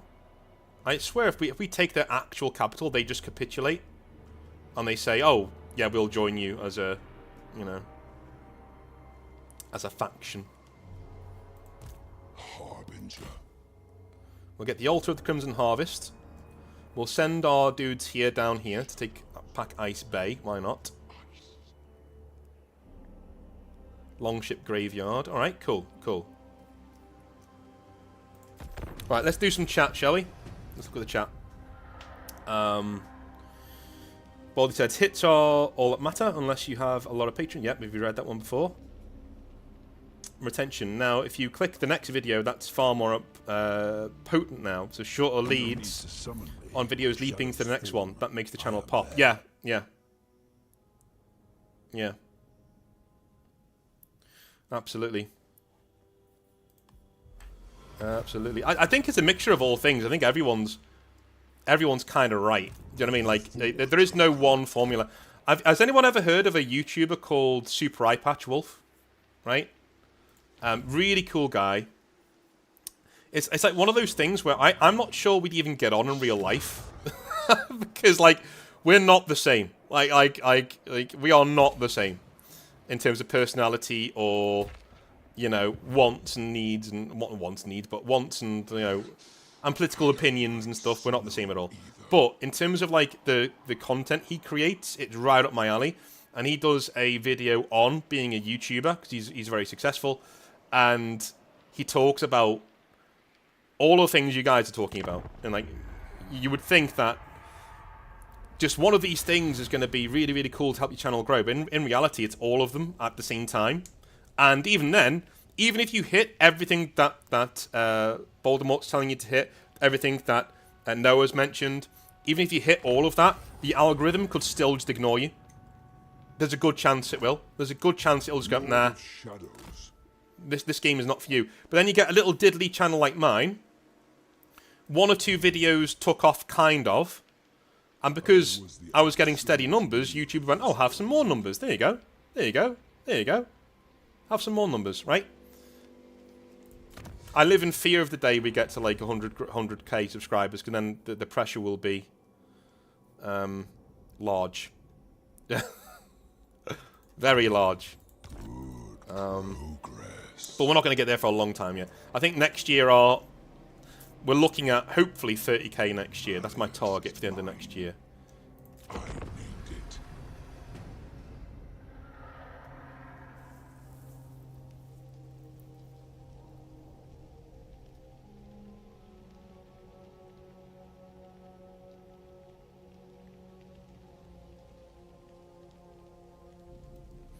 Are you taking a day off, Baldy? That's alright.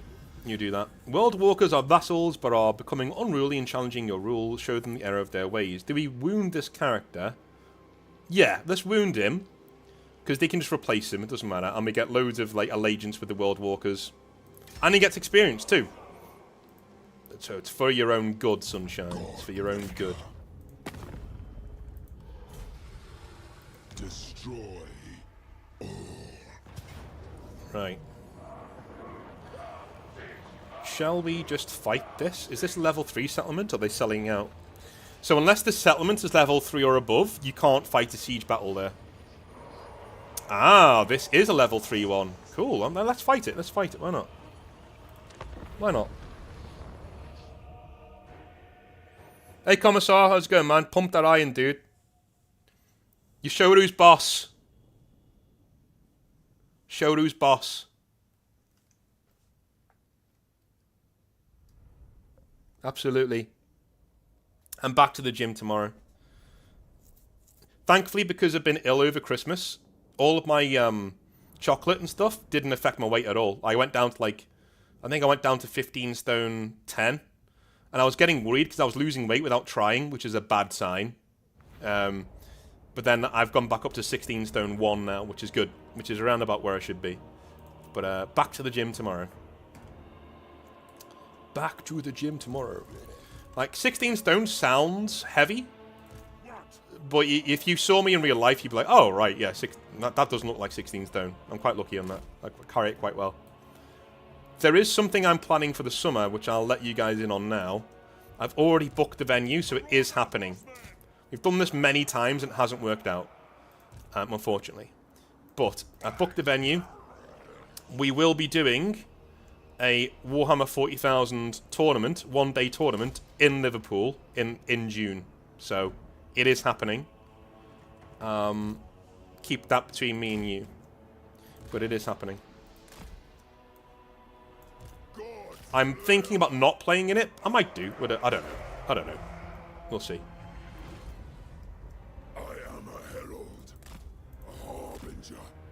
I bring omens of death to my foe. Harbinger! Scar them!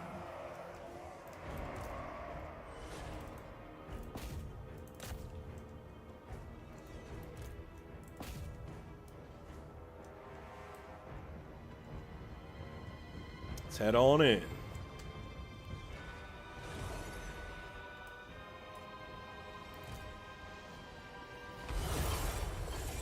What's he got here? Marauder Horseman? Nah. No chance. We'll annihilate him.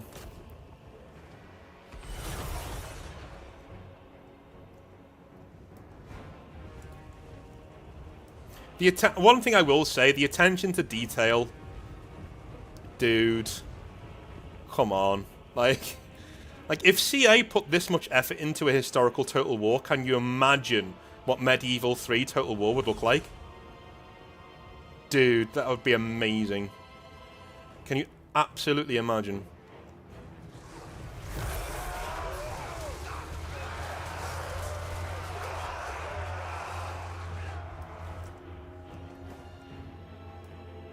Medieval 3 is going to be awesome when it comes out.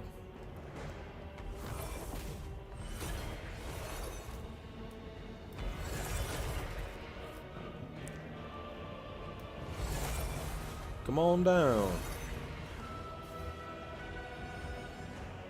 Or just do that. That sounds good, yeah. Some of the pathfinding aerially is quite a bit off. It's like, what?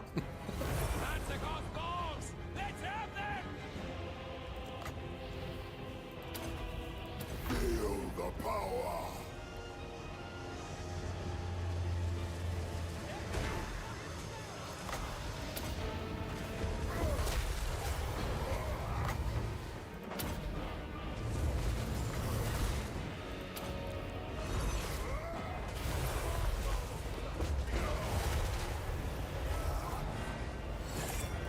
How are we doing over there? Doing fine. How are we doing over here? Oh, they're actually holding us off quite well.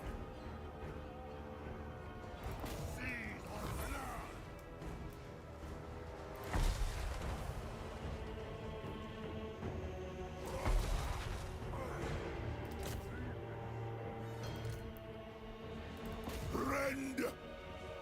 Rend.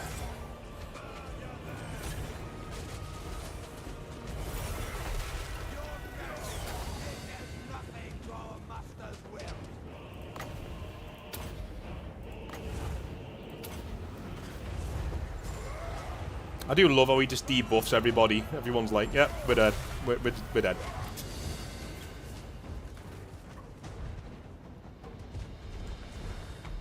Go on, Giant, knock it down. There you go.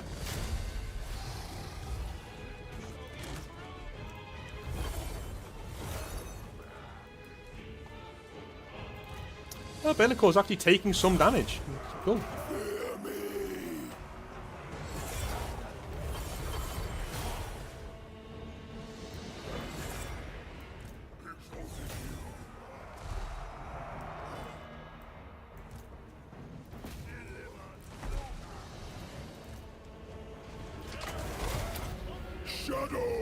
magic. I am all go.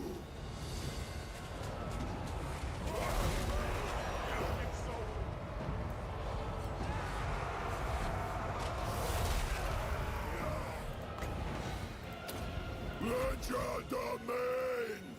Feel the power. Oh my god, he's going to be getting so much XP from this battle, man. Just killing everybody. I think he's just killed half the army on his own.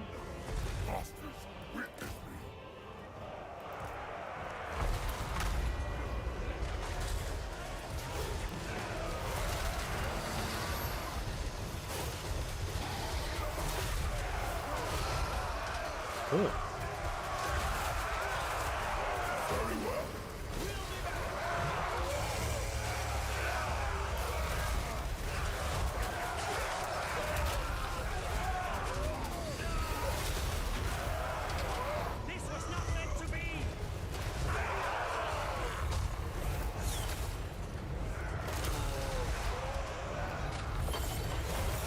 That's got to be it, right?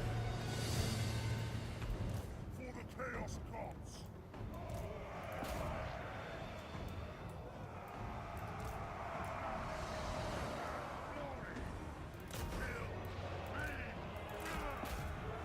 That's got to be it.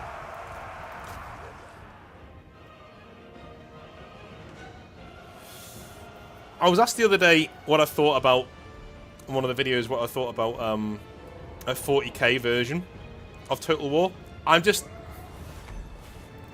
they should leave Warhammer alone for now. Is my opinion on that. I think there is a good time now where they can actually step back from Warhammer, let it be its own thing, go back to doing like a medieval. That's what I would do next as the next big thing. A medieval Total War would be the next one I do. Take what you've learned from this, and that wasn't close, by the way. It's really harsh with that close battle. I've lost 100 men out of 1,000. I really do think that they should go down the medieval route. I think they should take what they've learned from Warhammer and pour it into a medieval game. That would be a classic. Get back on form, get everybody back on side, and then, if you want to, then do 40k. Because by that stage, the Amazon series would have come out, right? It'll be on a high, hopefully. And they can come back and make a load of money on it. You know. We will occupy.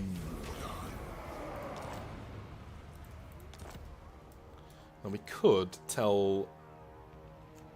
Nah, we could just get it ourselves, couldn't we? Think about it. Belakor. Back there, will. Just get it myself. The first demon prince.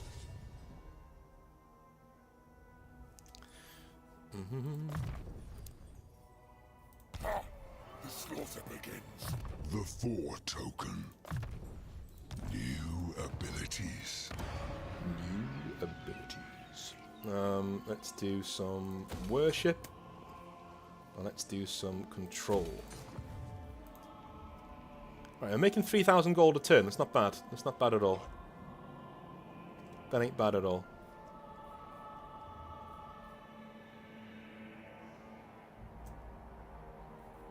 Okay.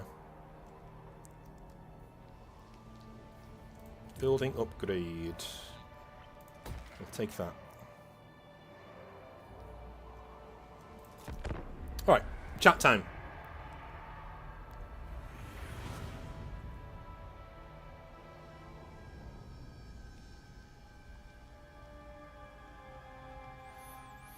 No need to summon me where shadows form. I am there. How many armies are you managing in this campaign? I think I would use I would definitely use my Emperor's Wolves, yeah. I mean, I'll bring them. I think what I'm going to do is I'll bring them, and if anyone gets knocked out of the tournament early, then their commiseration is they play with me for a bit, and we can go and have a pint and play some games. You can look at that either way. It could be a prize or a curse. Spending time with me, but you know.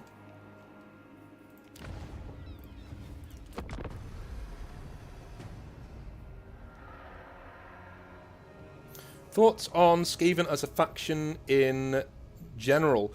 I I love Skaven. Dude, like there is nothing better than Skaven. In Total War, they're a fucking pain in the arse to fight. You are not the chosen. You know. Why should I care for your wants? But at the same time, no, we're not doing peace treaty. In the actual setting, like I love Thonquill from Gotrek and Felix. He's just hilarious. And Lurk too. Please, nobody spoil it. What happens to Lurk? I don't know what happens yet. But he doesn't have a model, so I'm assuming he doesn't survive the novel. Lord of Shadows. Well, I kind of do want to convert him to be a... No, I've got too many things going on at the moment anyway. So we could take an Empire settlement or two here. And what we could do... I've done this before, where we've got an alliance with the Empire as Chaos by giving them some land. There you go. There's your northern provinces sorted, you know. But in doing that, when I've played as... who did I play as? I think it was Chaos Demons. When I did that with Chaos Demons, he eventually turned on me anyway, and I'd created a monster. So, yeah, that was pretty shitty. The first demon prince. No. Make them. See how he tries to walk around the sea? Go over the sea. We're in Norska. This victory is mine. The crown of domination is mine. I'm not sure we will get to Archeon tonight. Probably next session, though. Probably next session. In fact, I love this game so much, I'll probably stream a little bit more while playing it. Which poll is winning of the new campaign? Hopefully Greenskins. No, Greenskins came last, unfortunately. So Empire won and Belakor came second, but it was so close that I said I'll do Belakor on stream and I'll do Karl Franz on the gaming channel. But I will probably end up doing Greenskins on the channel at some point anyway, because I love me some orcs. I'm actually collecting a Age of Sigmar... Follow Ogle's winds. Ooh, Age of Sigmar army right now of destruction. Once. Like all destruction. So it's my thoughts behind it are my Age of Sigmar army is going to be destruction, so it's ogres, orcs, and converted human barbarians, right? Again, and I'm just using them as orcs, but they're human barbarians, and they are a massive mercenary band who just fights for anybody for gold. That's what the army's going to be. So massive dudes on stone horns and God knows what else. It's going to be awesome. It's going to be awesome. Good progress.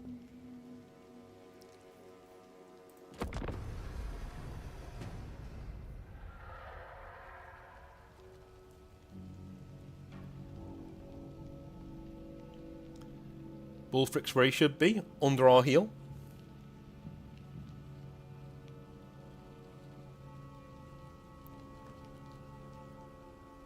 The normies are leaving D&D and picking up 40k content.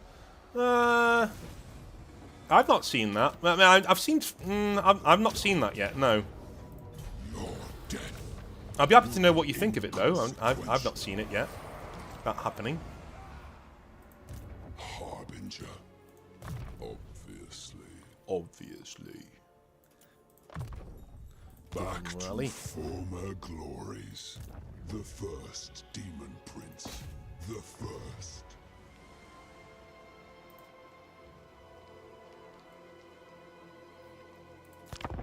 The Dark Master Ascendant. Belakor's so cool. Belakor's model and story is so cool. I'm wrapping him into the Emperor's Wolves storyline, where he's like the main antagonist. The first prince. Are you prepared? Sure, whatever. Like, yeah, so he's like the main antagonist. Could you just display your might, of course? Call me Master. He's the guy who's like... So Khorne forces are going against the Emperor's Wolves all the time, but they don't realise it's actually Belakor like manipulating the things behind the scenes, because he likes watching Khorne get decimated by the Space Marines. It's going to be a cool story. Hopefully it works out well. Where there are shadows, I shall be.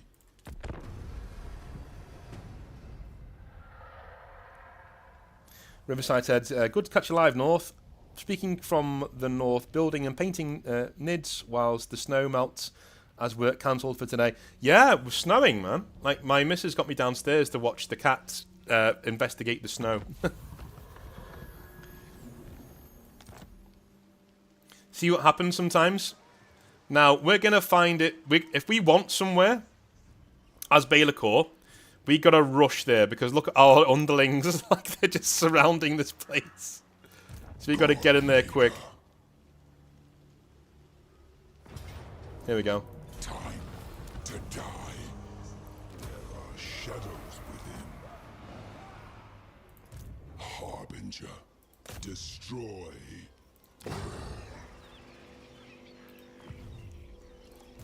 Unassign skill points.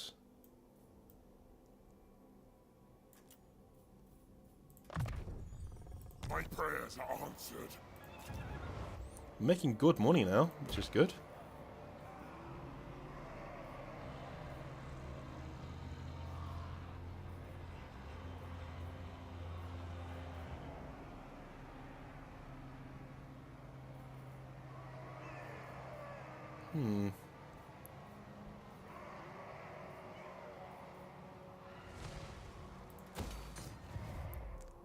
Like one of the things you can build is a corpse mound. Like, here is a mound full of corpses. We have positive growth now. It's like, alright. Okay.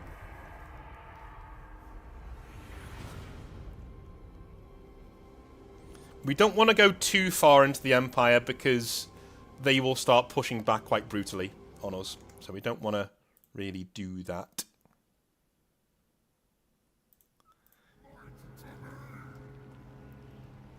A new training regimen for your heroes teaches them to veil their intent beneath a sheen of civility. After all, a killer with the manners of a rabbit is the most dangerous kind. The chances of successful hero actions have now improved. Good. The first. Time to break them. Right, we should be able to upgrade a load of our dudes now. Yes, we can. Excellent. Such insolence.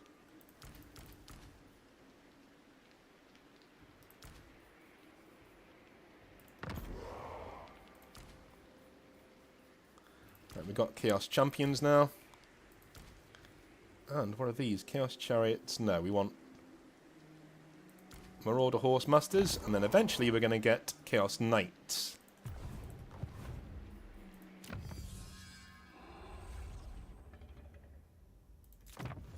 Shadows clear.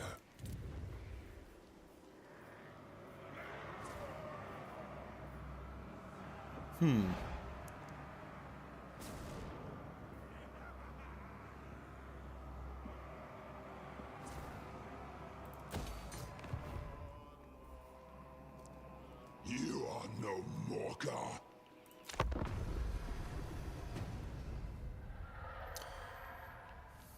Board says, I just started my World Eaters army finally. A Christmas gift to myself. Good lad. This game made me buy Scarbrand's model. Yeah, dude, Scarbrand in this game. If you can line up Scarbrand... You are either brave or a fool. I think the latter. If you can line up No, dude, I'm about to take your last province. Shut up. Like, if you can line... Look at all them. Have you ever seen somebody so fucked in all the live look? Norska has arrived with a demon king at its head. Hello. Yeah, this place is now ours, so... The first damned.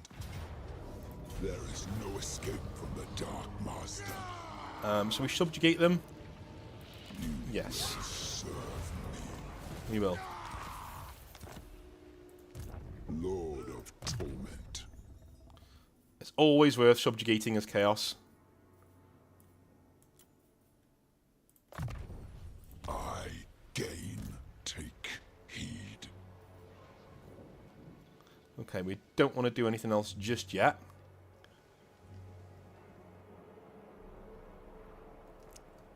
Zarina Katarine is up here. Right, okay. The Dark Omen.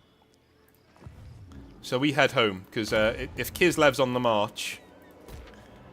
Like, I don't mind Kislev staying where it is. Kislev isn't really my main target.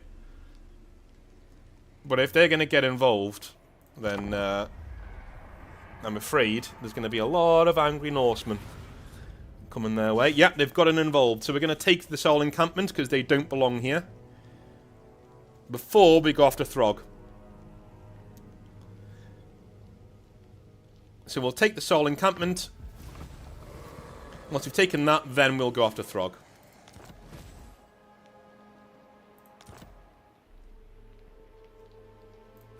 The Dark Master. I deny you. Into dark.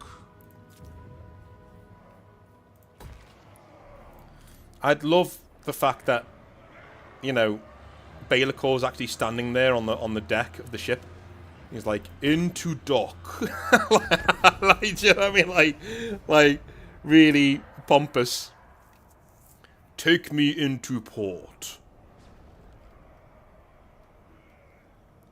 I love it. Do you wish to be crowned as the ever-chosen two?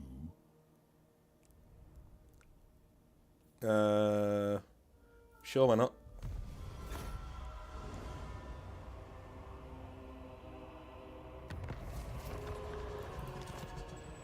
Yeah, so she destroyed the soul by doing that. Okay. God Maker.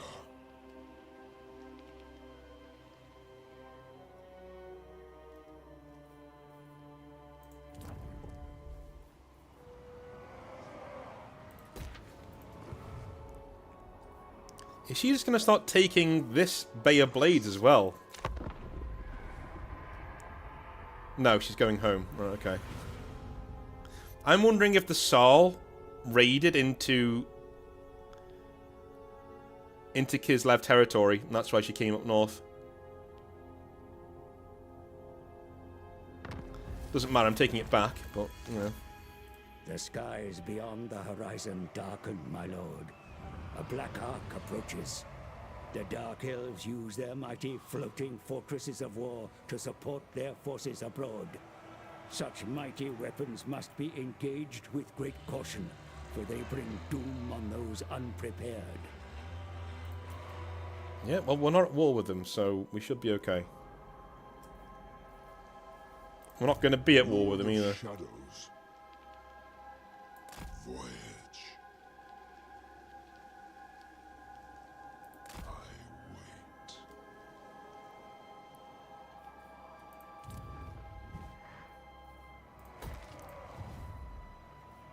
Alright, I crown myself. let's get on with it. I might look at diplomacy in a minute, see what we can get going.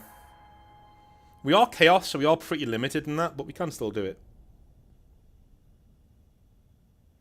Is this hard difficulty? No, it's normal. It's normal. It's normal, but it still does throw up some... like, normal to me is what Total War, this game should be. Anything more than that, and it's like masochism. Like, Legend of Total War said the same thing about it. He was like, anything above that, you're just asking for pain. Pointless. And it's pointless. I don't like snow either.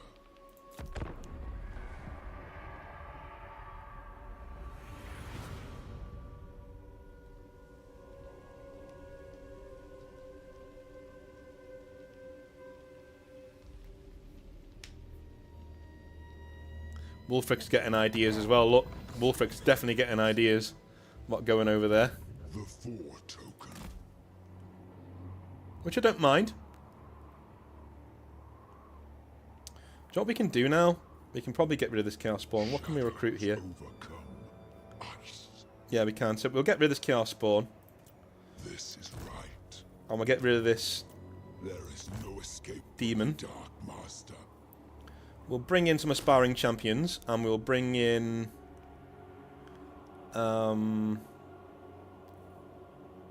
Another Marauder unit, why not?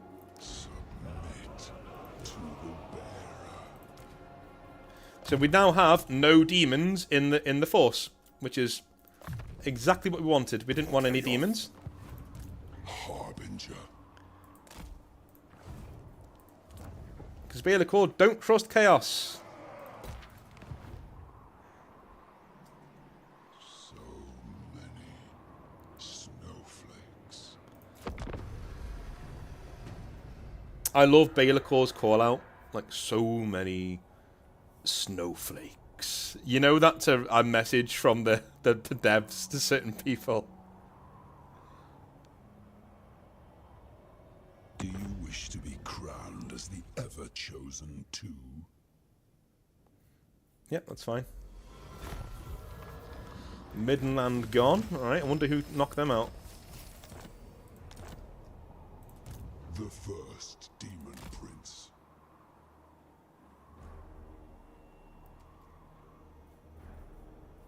March!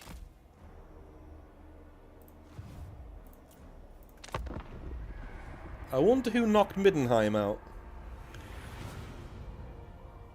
Does it say on there? No! What?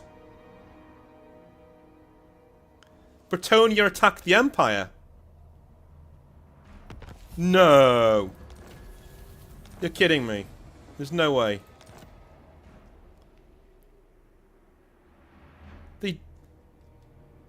No.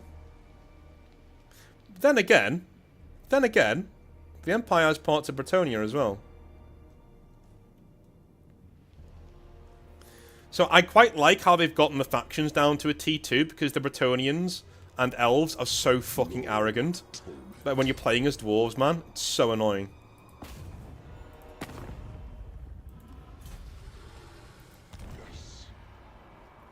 Yeah, get out the north, alright? I just want this, but I'm going to fight this. I'm going to teach you a lesson. You won't soon forget. You don't belong up here.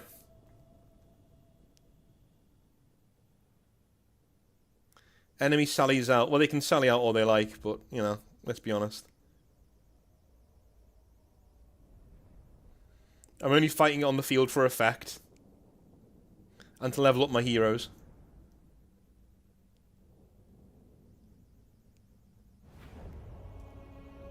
Alright, so what we're going to do... You... And a few of you.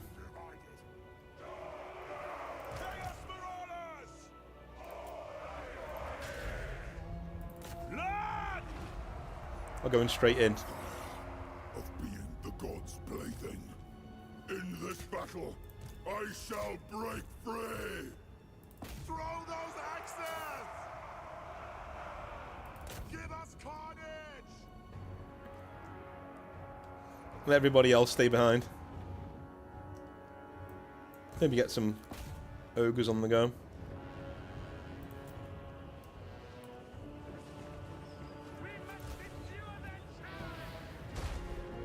I am Olgo!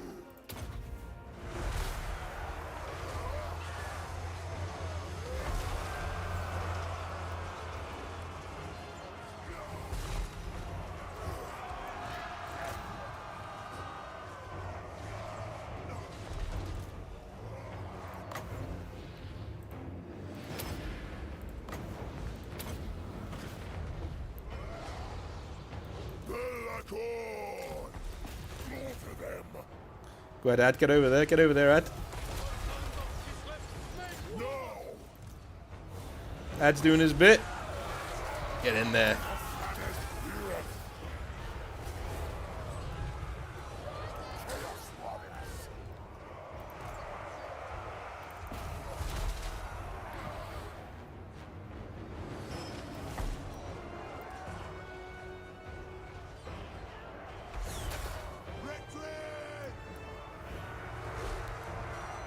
That's fine. You guys can run away. You're allowed. You've done your bit.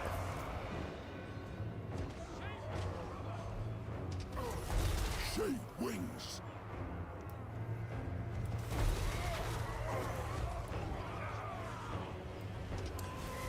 I wanted them to get, I just wanted them to get, experience. That's all.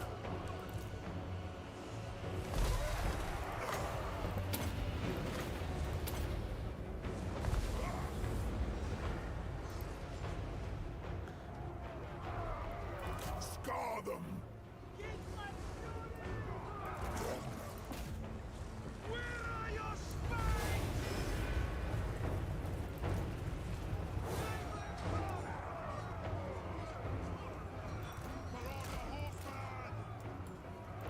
So be it.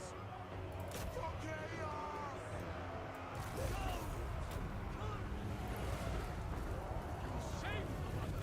Fight. Now is our time. And the rest of the army just standing there. Well, that was a good watch.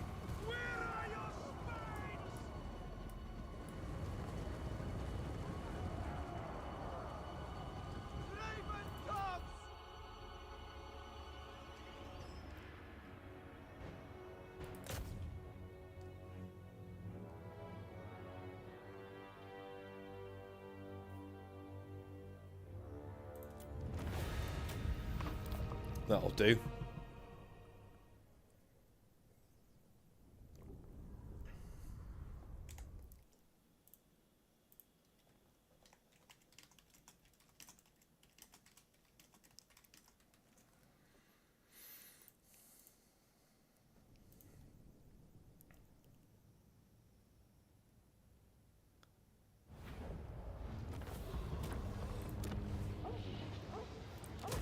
We'll seize Motherland again. This isn't your motherland, dude. You literally walked up north and started fucking around.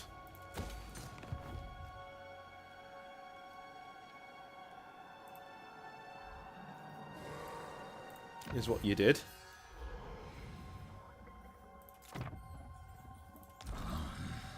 Innovation.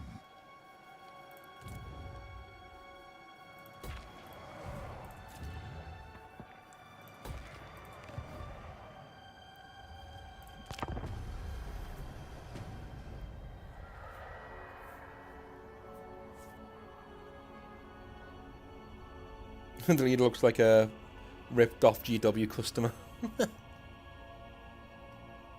Seen a few of them in my time. I've created a few of them in my time, God Maker. unfortunately.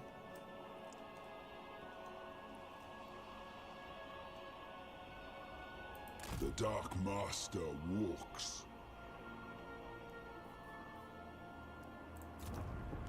Building available.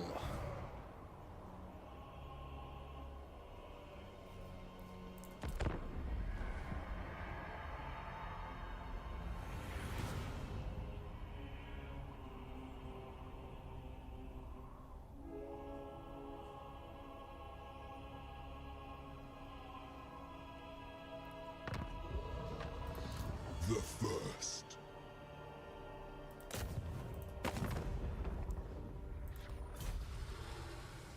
At once. Your death will be inconsequential. Gift to vassal. Who are you gifting it to? No, this one's got a dark fortress. That's gonna be mine. Call me master.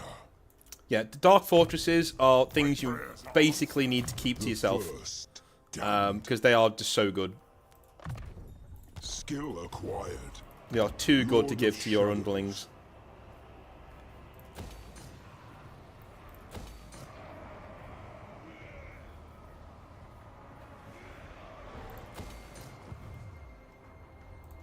The first demon prince. Oh, he's got an extra thing here.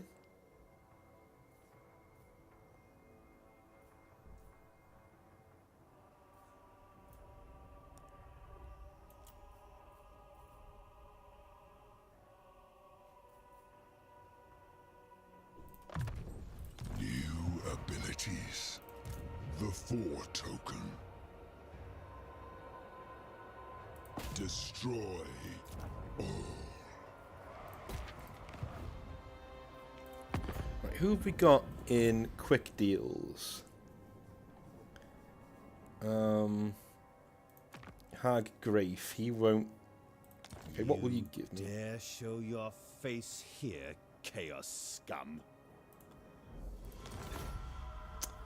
Okay.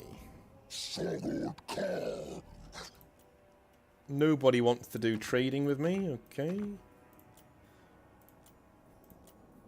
Okay.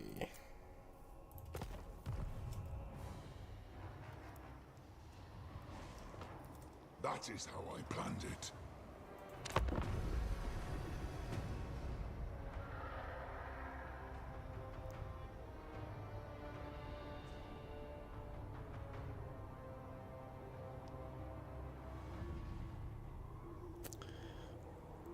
Alrighty.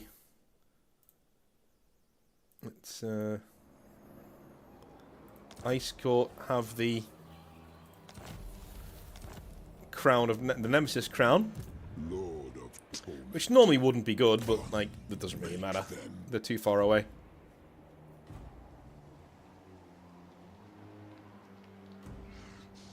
I don't like snow either.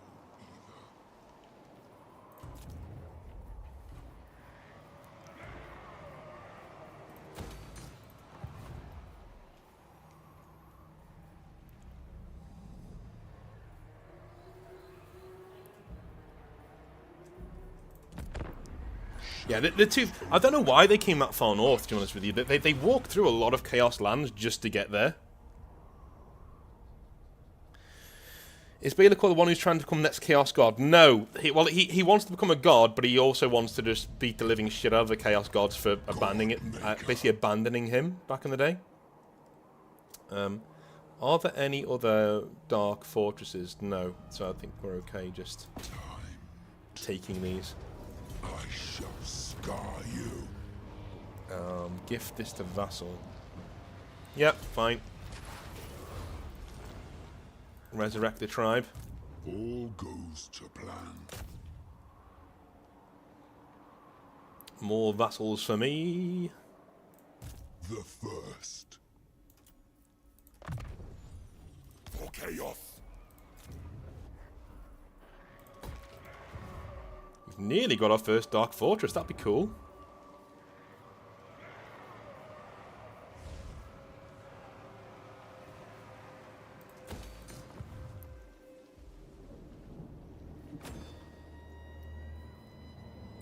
Nearly. This victory is mine. The crown of domination. I dreamt of a time when I flew across the stars. Legions in my wake. Yeah, we don't want to go to war with Skaven. We'll take the money.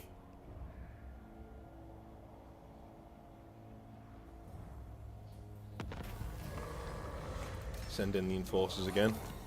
Black Pit tribe gone. Me must. Time to die.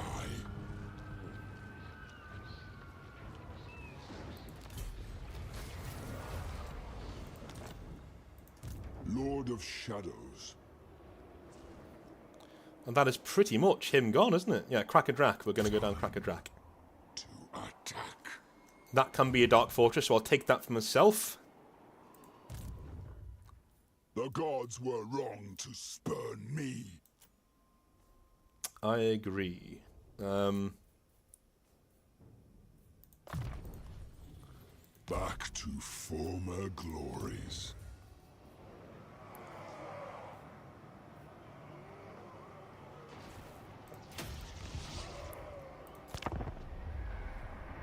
$8,000 gold a turn. We weren't even getting this much like last time. How do you feel about the end times north? I don't. I think it's the biggest slap in the face. But anything that I say has been covered before. Do you know what I mean? Anything I say has been covered many times. Harbinger. You know. Yeah. Are you done? Move it. Now. Now is chaos. They will be dominated. God Maker. Yeah, a big slap in the face to the fan base. You know, it was just terrible. It was just terrible, and I hated it. So yeah, there's that. You know, I didn't see a need to get rid of the old world. If you'd have given us Age of Sigmar's models and just said, hey, this thing's called the old world, it's a new game, you know, we're doing it this way, I'd be like, yeah, cool, fine, awesome, you know.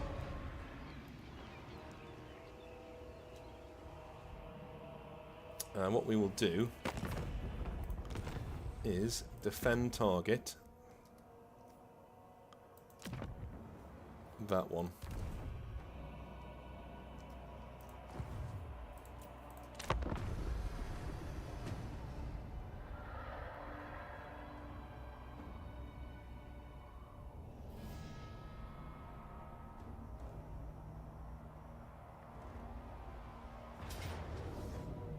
Yeah, a new Throg would do that. Doesn't matter though, we'll take it back.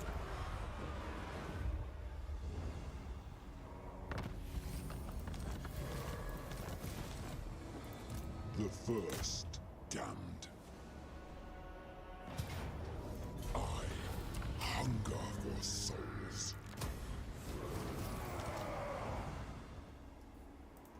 The Four Token.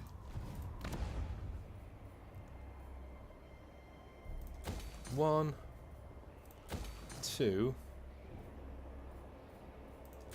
three.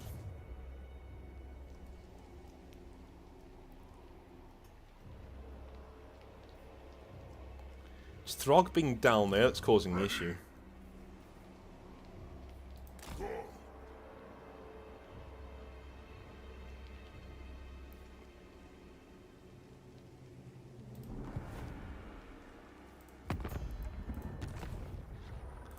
Attack target.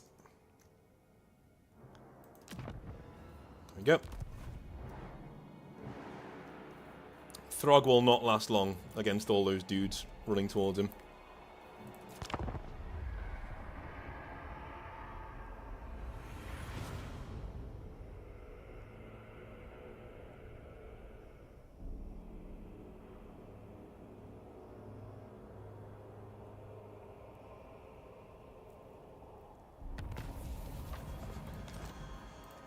The first Demon Prince.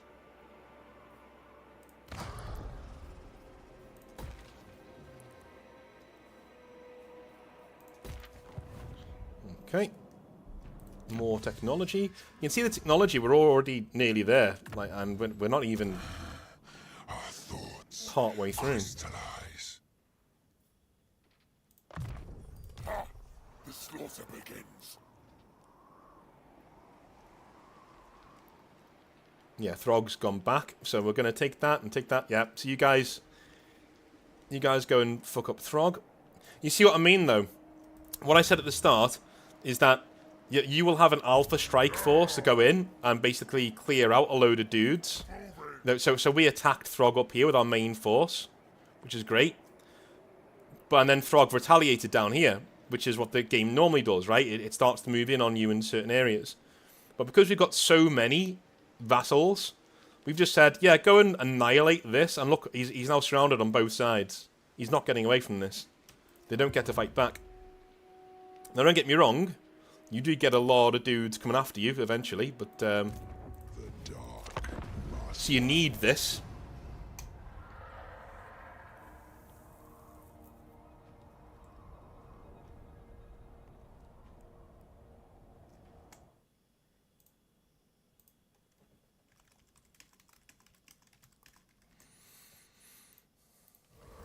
Okay. This is right. Your death will be inconsequential. Lord of Shadows, the first. Okay, so he should be attacking that momentarily. Good.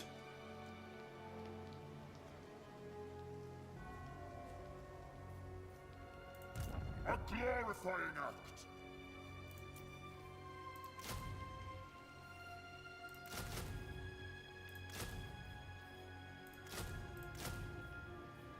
Destruction for all. Never stop. Lord of Torment. Lord of Torment. I gain.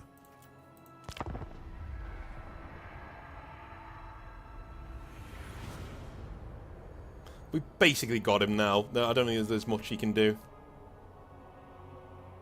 He's got his big army and his 2 provinces down there, but they shouldn't last long. In fact, we should be... Yeah, one of them's gone.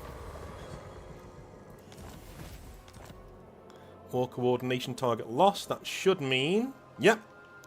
Good. Good, good, good. And he's going to try and go for the longship graveyard, is he? Dominated by a moon.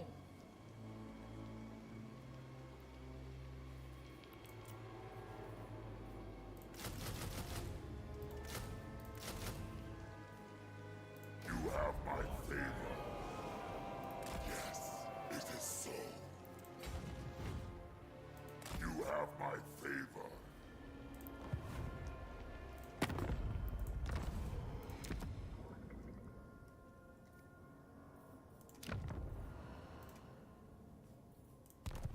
Okay.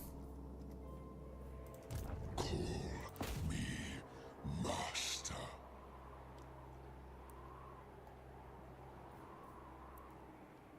You may call me Dark Master.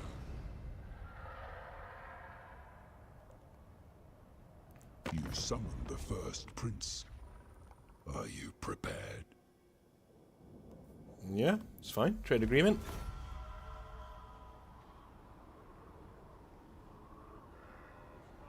He's got to attack that, right?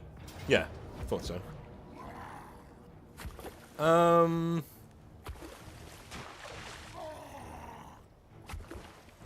Ice trolls. We've got trolls as well.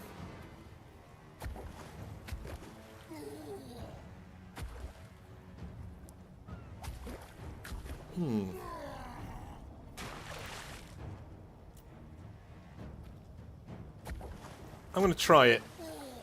I'm going to try it. He's coming towards us. I'm going to try it.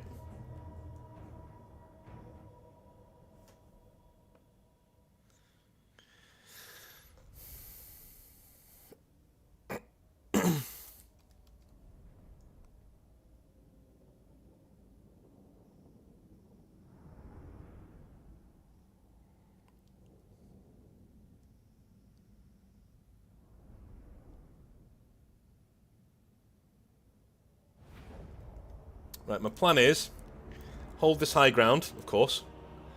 Nice wide line, that's fine. Have the Marauder Horsemen over there somewhere. We have the Chaos Trolls back here. So what we're going to do with the Chaos Trolls, this might not work, probably won't. What we're going to do with them, wherever this guy turns up, that's where they're going. So wherever this main dude turns up, that's where they're going to be. These guys as well. Wherever he turns up, that's where they're going to charge. Okay.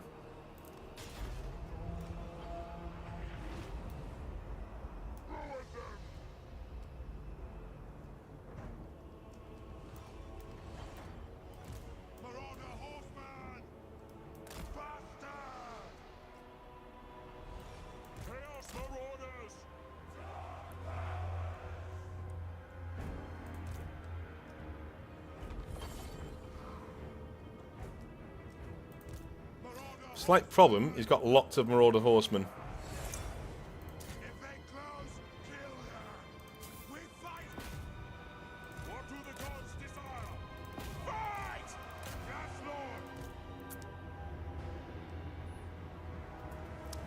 We don't mind throwing some of these guys away, just to get them away from our lines.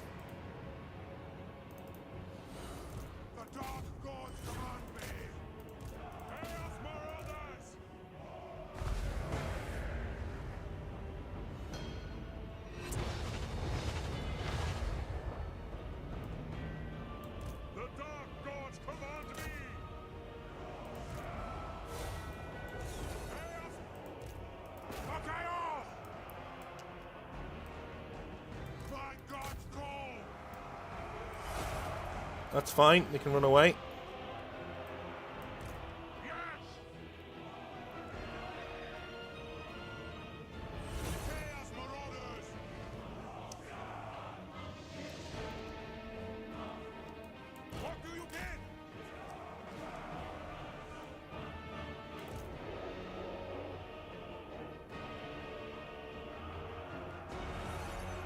Where is Throg? We've held him off long enough.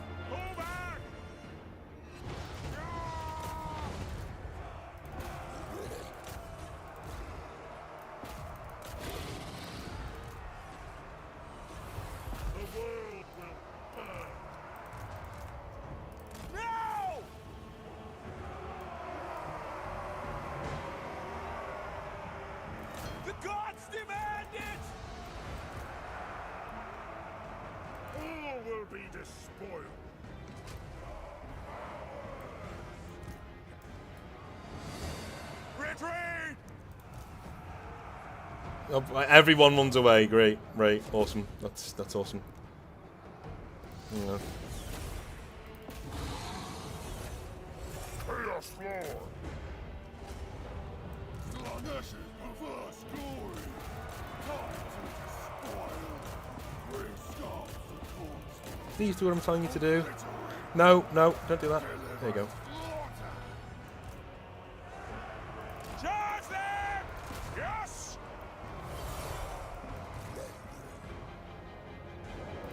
We're actually not doing too badly here. Especially if we can get Throg.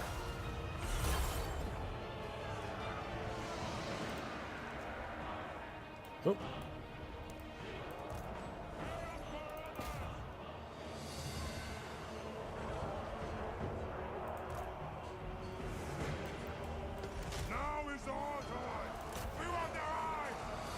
Nah, Throg's not going down at all. He's surrounded by men, but he's not going down. Yeah, he's winning decisively, apparently. Okay.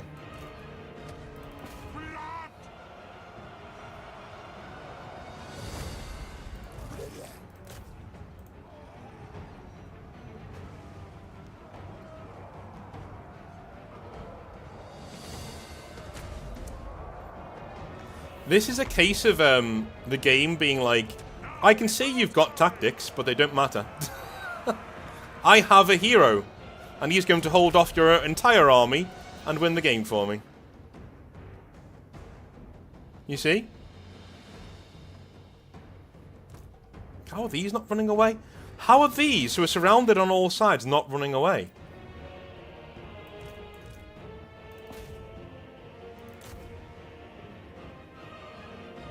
Hey.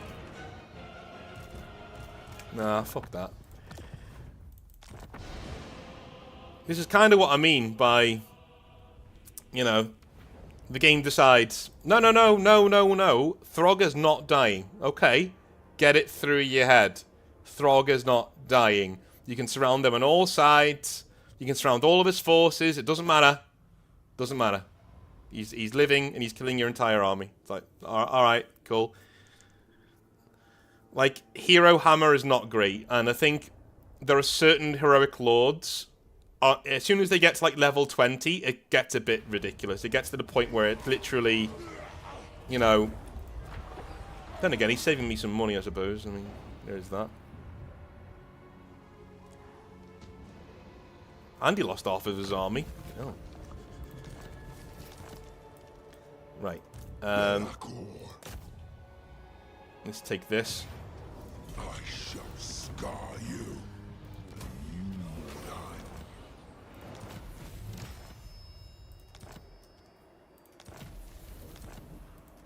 The Dark Master, call me Master. Right, is he moving already?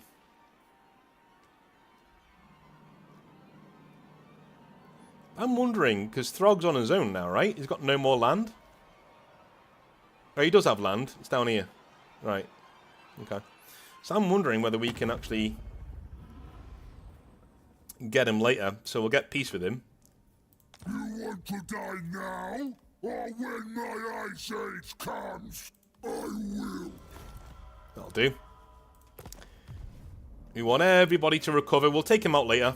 We'll take him out later. We're not in too much of a hurry. Not anymore, anyway.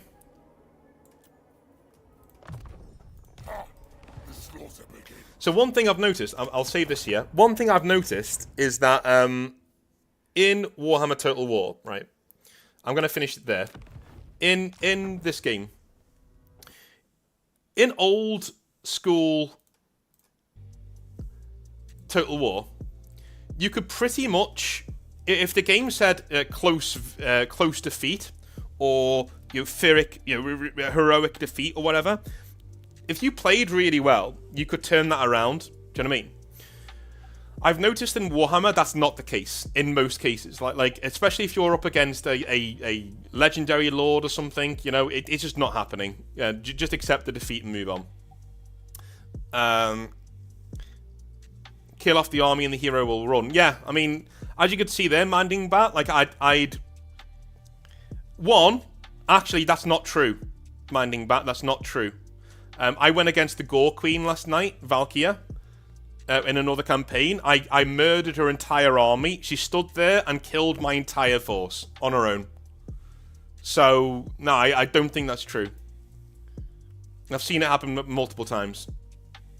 But anyway, my missus has returned with something to eat for me, so I'm going to have to go and eat that. But I will be back probably in the week with another gameplay stream. We'll have some fun. Thank you for all of you who watched, and especially those of you who gifted to the stream. You're all legends. The rewrite of the 11th Legion will be returning either on next Sunday or the Sunday after, within the next 2 weeks, depending on how many people I get in to give me their write-ups in time. All right? Love you a long time. Speak to you soon. Have a good one. Bye now.